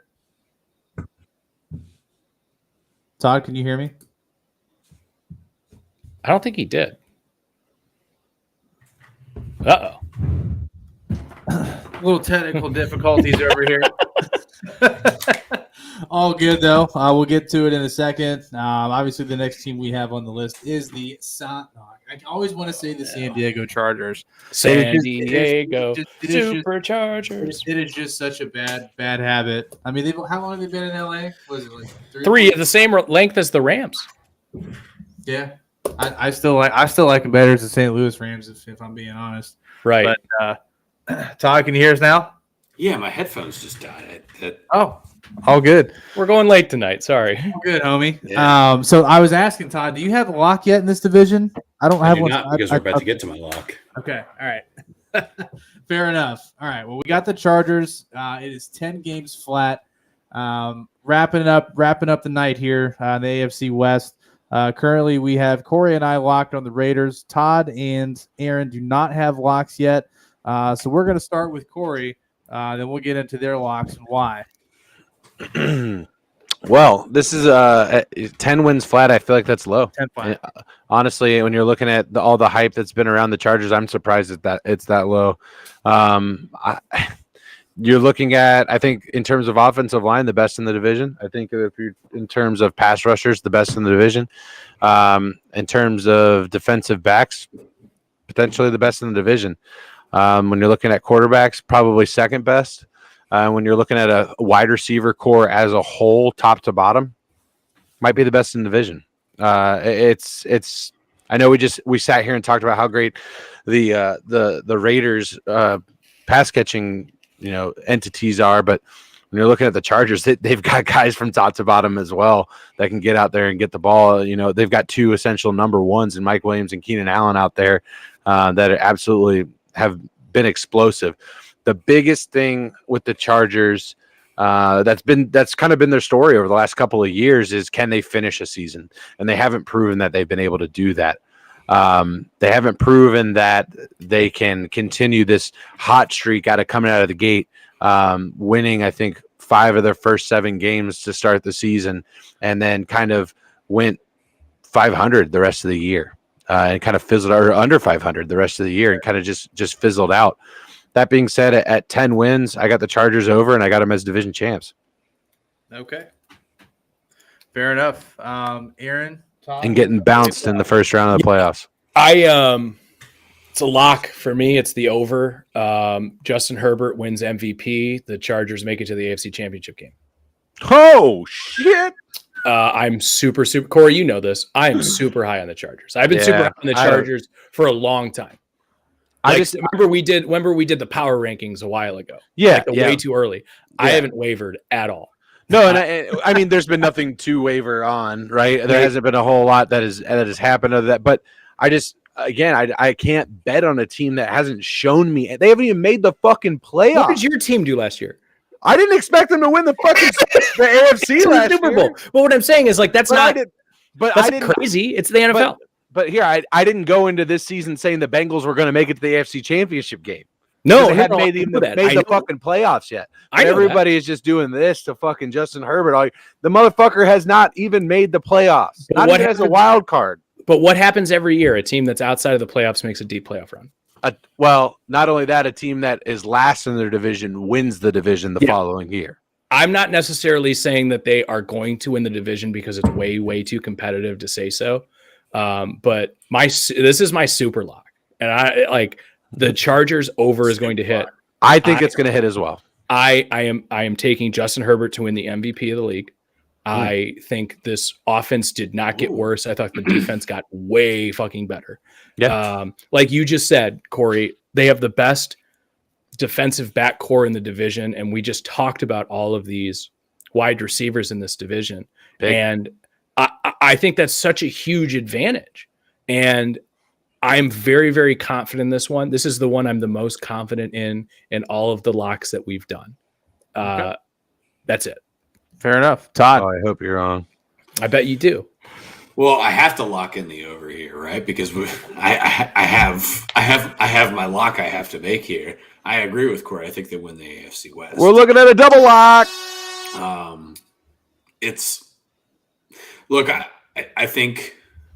think Justin Herbert has tremendous upside through the duration of his career. I'm not ready to call him the MVP as Aaron just did, but I don't think that doesn't seem out of the realm of possibility. I think you've seen glimpses of him do these really, really great things. And there was a point in time where he was the number one overall draft pick in that draft class, right? Even because it was kind of controversial that he went back and played his senior year at Oregon, because they thought if he went out his junior year, he was the number one overall pick. He said, no, I'm going to go back. And then he goes back, and all of a sudden Joe Burrow has this incredible surgence in LSU, and then he supersedes. Heisman. He supersedes. Matt, thanks for liking the stream, man. Justin Herbert, and you're like, oh shit, is Justin Herbert not the guy? And then you watch him through these last 2 years, and you're like, all right, well, it's there, right? All the tools are there and available for Justin Herbert. But Corey's right; it's hard to put your backbone on a team that hasn't been in the circumstance where they win a playoff game or they get deep in the playoffs. And but I think the Chargers are just the AFC West is so deep, but I love what the Chargers are doing out there. And even though they're renting space at SoFi and maybe they're losing a little bit money there, I like Justin Herbert a lot. I was even a person at one point in time was like, the Bengals are going to draft Justin Herbert because he is the 110% for sure thing. They loved him at the Senior Bowl. Loved him. Yeah. And what's not to love about the guy? He fits all the credentials of an NFL quarterback, and he's still fitting that. And I'm really interested to see Mike Williams, what he does, because he got the shitty end of the wide receiver contract deal through all of this too. He was the pre-Christian Kirk contract where they extended him, and then all of a sudden wide receivers became way more valuable. But we talked about Mike Williams a lot on this podcast last year. Well, it's a make or break year for him. You know, he's coming up on a contract year, and he played very, very well. So I'm interested to see what he does. But I also really like James Palmer a little bit. Yeah, me too. I love Palmer. Depth chart on the Chargers there. Yeah, absolutely. Josh coming in saying that Khalil Mack and Joey Bosa is a nasty combo on that. Hell yeah. It's going to be disgusting. Yeah. To have two guys that are that athletic, that talented, in that pass rush, that's going to be absolutely insane. Matt, what's up, man? Thanks for swinging through. The Bidenham golf outing is next weekend. If you guys want to check it out, go to jbmemorial.org. All the details are there. Matt, thank you for swinging through, man. I definitely appreciate you. If you have any comments on these over-unders, also let us know. As far as the 10 games concerned, that's just too low for me and the Chargers. Obviously the odds here say take the under with all three of you taking the over, but that would just be silly. I can't do it. I couldn't honestly write my name on the other side of that paper and take myself seriously if I'm going to talk about football. Were the Chiefs our only disagreement in this division? Yes. Yep, Chiefs were the only disagreement. For a competitive division, that's not a competitive over/under. I think the Broncos are inflated, and I think the Raiders are deflated. If you will, I agree. We spent way more time talking about the Jets than we did the AFC West as a whole. For what it's worth. All right. So I'm just curious. As we've gone on 2.5 hours here, and it's been a lot of fun. Aaron made his call for MVP. I'm curious. Before the season kicks off tomorrow, who's your MVP? Justin Herbert. Bobby. I'm gonna say two teams. My dark horse MVP, the guy I don't think is going to win, but he's going to be in the running at the end of the year. I think is Derek Carr. I think Derek Carr will be in the conversation at the end of the year for MVP. That's my dark horse MVP. As far as actual MVP is concerned this year, if Joe Burrow leads them to the playoffs, Joe Burrow is going to be the MVP. Interesting. Todd? I love Josh Allen as the MVP of the NFL this year. I just think that all the stars have absolutely aligned for the Buffalo Bills, and I think that this is the year where maybe the curse. I don't want to scare any Bills fans, but this is the year where the curse gets broken and it's not wide right. But we'll see. I love Josh Allen as the MVP this year. That's all I'm going to say about that. Ted's coming over the comment saying that it is going to be Matt Stafford. If he doesn't have to have Tommy John, maybe. Yeah, I say he's got a baseball injury. Yeah. I would love to say that it's going to be Joe Burrow, but I kind of have to go with Todd here. Everything in my core is telling me that it has to be Josh Allen. When it comes to video game numbers, it's a quarterback. One thing that we've all recognized here is that it's a quarterback. It's the best quarterback award is what the MVP has become. Right. It's not necessarily the most valuable player to that specific team or to a specific team within the league. It is who has put up the most silly numbers as a quarterback. And when you're looking at those things, I think Josh Allen is that guy. So I'm going Josh Allen as my MVP. If I had to go with a dark horse, Aaron, you had mentioned yours being Lamar Jackson. If I had to go with a dark horse of MVP, man, go with Tom Brady. Wow. Ooh. I dig it. Yeah. So real quick, The 86-year-old. He's not really a dark horse being a top fucking 5 pick for MVP this year. So Josh Allen plus 600, Tom Brady plus 800. Okay, Joe top 2. 1,200. Lamar Who Jackson. was that? Who was plus 1,200? Joe Burrow. Wow. Herbert's at plus 900. Derek Carr plus 2,500. Lamar Jackson plus 2,000. So of the dark horse, Bobby took the biggest reach.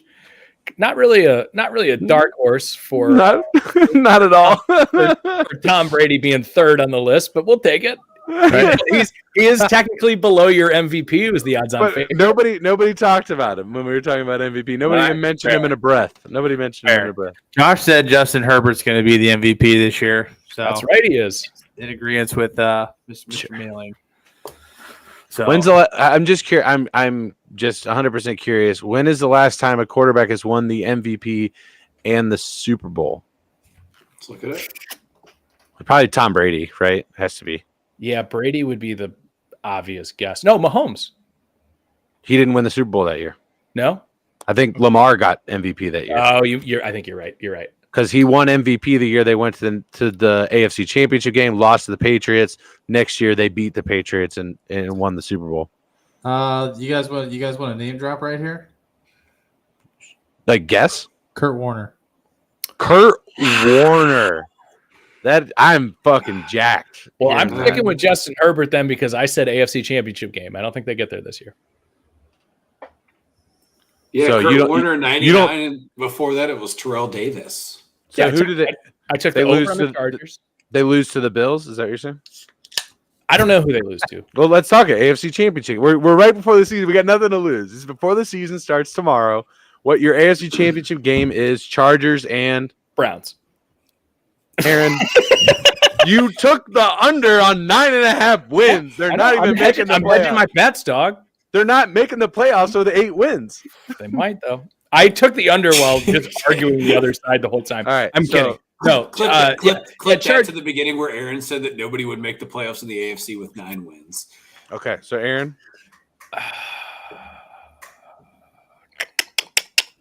This is if let's go Chargers Chiefs. Chargers Chiefs. Wow, an AFC West AFC Championship game. What, Aaron? We're going to stick with you right now. Your NFC Championship game. Go ahead. NFC Championship game. I have the 49ers Buccaneers. 49ers Buccaneers. Who's going to the Super Bowl? 49ers. And you said Chargers are losing. Yep. So Chiefs, 49ers. Chiefs. Chiefs win the Super Bowl? Yep. Aaron's got the Chiefs winning the Super Bowl. Todd, your AFC Championship game. I'm going to go.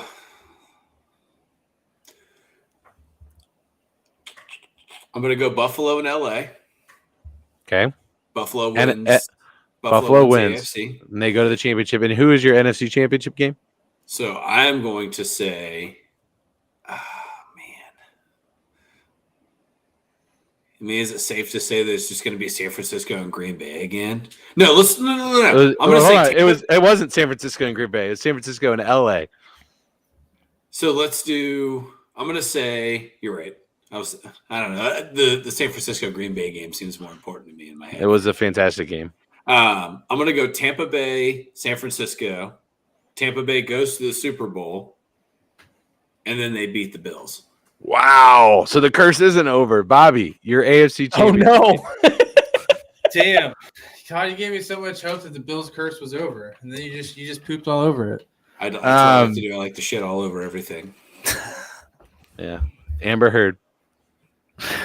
I don't see a world in where the Bills don't get there. At least the AFC Championship.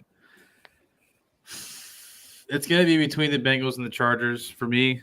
I think the Chargers. I think it's going to be a Chargers-Bills matchup, and I think the Bills go to the Super Bowl. Okay, and an NFC. NFC, Buccaneers, 49ers. Wow. Just treading away here. And I think Tom Brady goes back, but I think the Bills win. Wow, the curse is broken. The curse is broken. That's a way to break it right there. The guy who just fucking kept you down for 15 years. Yeah. Yeah, that is something. That is something. That's wow. All right, Corey, who do you have against the Bengals? Tom Brady, Super Bowl, and how much it would be? So I have the Bills and the Bengals in the AFC Championship game. I'm not going to tell you my winner yet. In my NFC Championship game, I've got the Rams and the Eagles in the Eagles NFC Championship. That's a pull out. I was close. I was close to taking them over the Buccaneers. I'm so high on the Eagles this year. So I've got the Rams and the Eagles. So defense? Hold on. You've shit on Jalen Hurts before. So does Philadelphia are they led by defense then? I think they are led by the multitude of options that he has, and it makes the offense a lot simpler for him. Okay. Yeah, I'm still not ready to say that Jalen Hurts is a guy that I would extend. I'd love for him to prove me wrong because I think he can be exciting when we watch him play, but there are also times where I'm watching him looking to not even throw the ball downfield, but he's looking to avoid contact. But what they've done with their addition to the wide receiver room, I think they have 2 guys that can carry the load for them at running back in Miles Sanders and in Gainwell as well. I think they've got some ability there to be successful. And then in defense, I think they're going to be just fine too. So he's going to be proving you wrong if your prediction's right. Absolutely, sure. We've also seen quarterbacks make it to a championship game that they didn't belong in. So we've seen that happen before. Sure, Trent Dilfer, Nick Foles, he won a Super Bowl. Yeah. So I've got Rams and Eagles in the NFC Championship game, and I think it becomes too much for the Eagles, and the Rams win it, and they make it back to the Super Bowl. Shout out to you, Tez. And the Bengals send the Bills packing because the Bills are going to be playing. You're taking the Bengals over the Rams. The Bengals are going to be playing in Paycor Stadium. They're going to be playing in Paycor Stadium for the AFC Championship game, and they're going to take down the Bills. It's going to happen because there's no one that schemes it up better than Dirty Lou Anarumo. And Bobby, you better get ready for him on week 1 because Dirty Mitch the bitch is coming in to hear the roar at Paycor. So you have the Bills over 11.5 and not getting home field advantage. Did I do that? Yeah, yes. You just did that. Doesn't matter. That's not part of the bet. We're just talking what the AFC Championship game is going to be. We're just talking what the AFC. The Bengals at 13, guys. I did say over. He did say over. Anyway, Bengals are going back to the Super Bowl. It's a rematch against the Rams, and this time Padawan takes it from his master, and Zach Taylor brings it home. What a humble guy. Hooray! Here's the thing, Aaron. What I'm doing right now. What am I doing right now? Is I'm speaking it into existence. It was probably week 7. Yeah, bro, you're speaking it into extinction. Here's what I did last year, week 7. We did a contenders and pretenders episode, and we were teetering back and forth. The Bengals, they went and they've handled the Steelers and they've handled the Ravens, but they went and dropped one to the Bears and they dropped one to the Jets. Are they a contender? And I looked right in this fucking camera and I told everybody this team is the real fucking deal.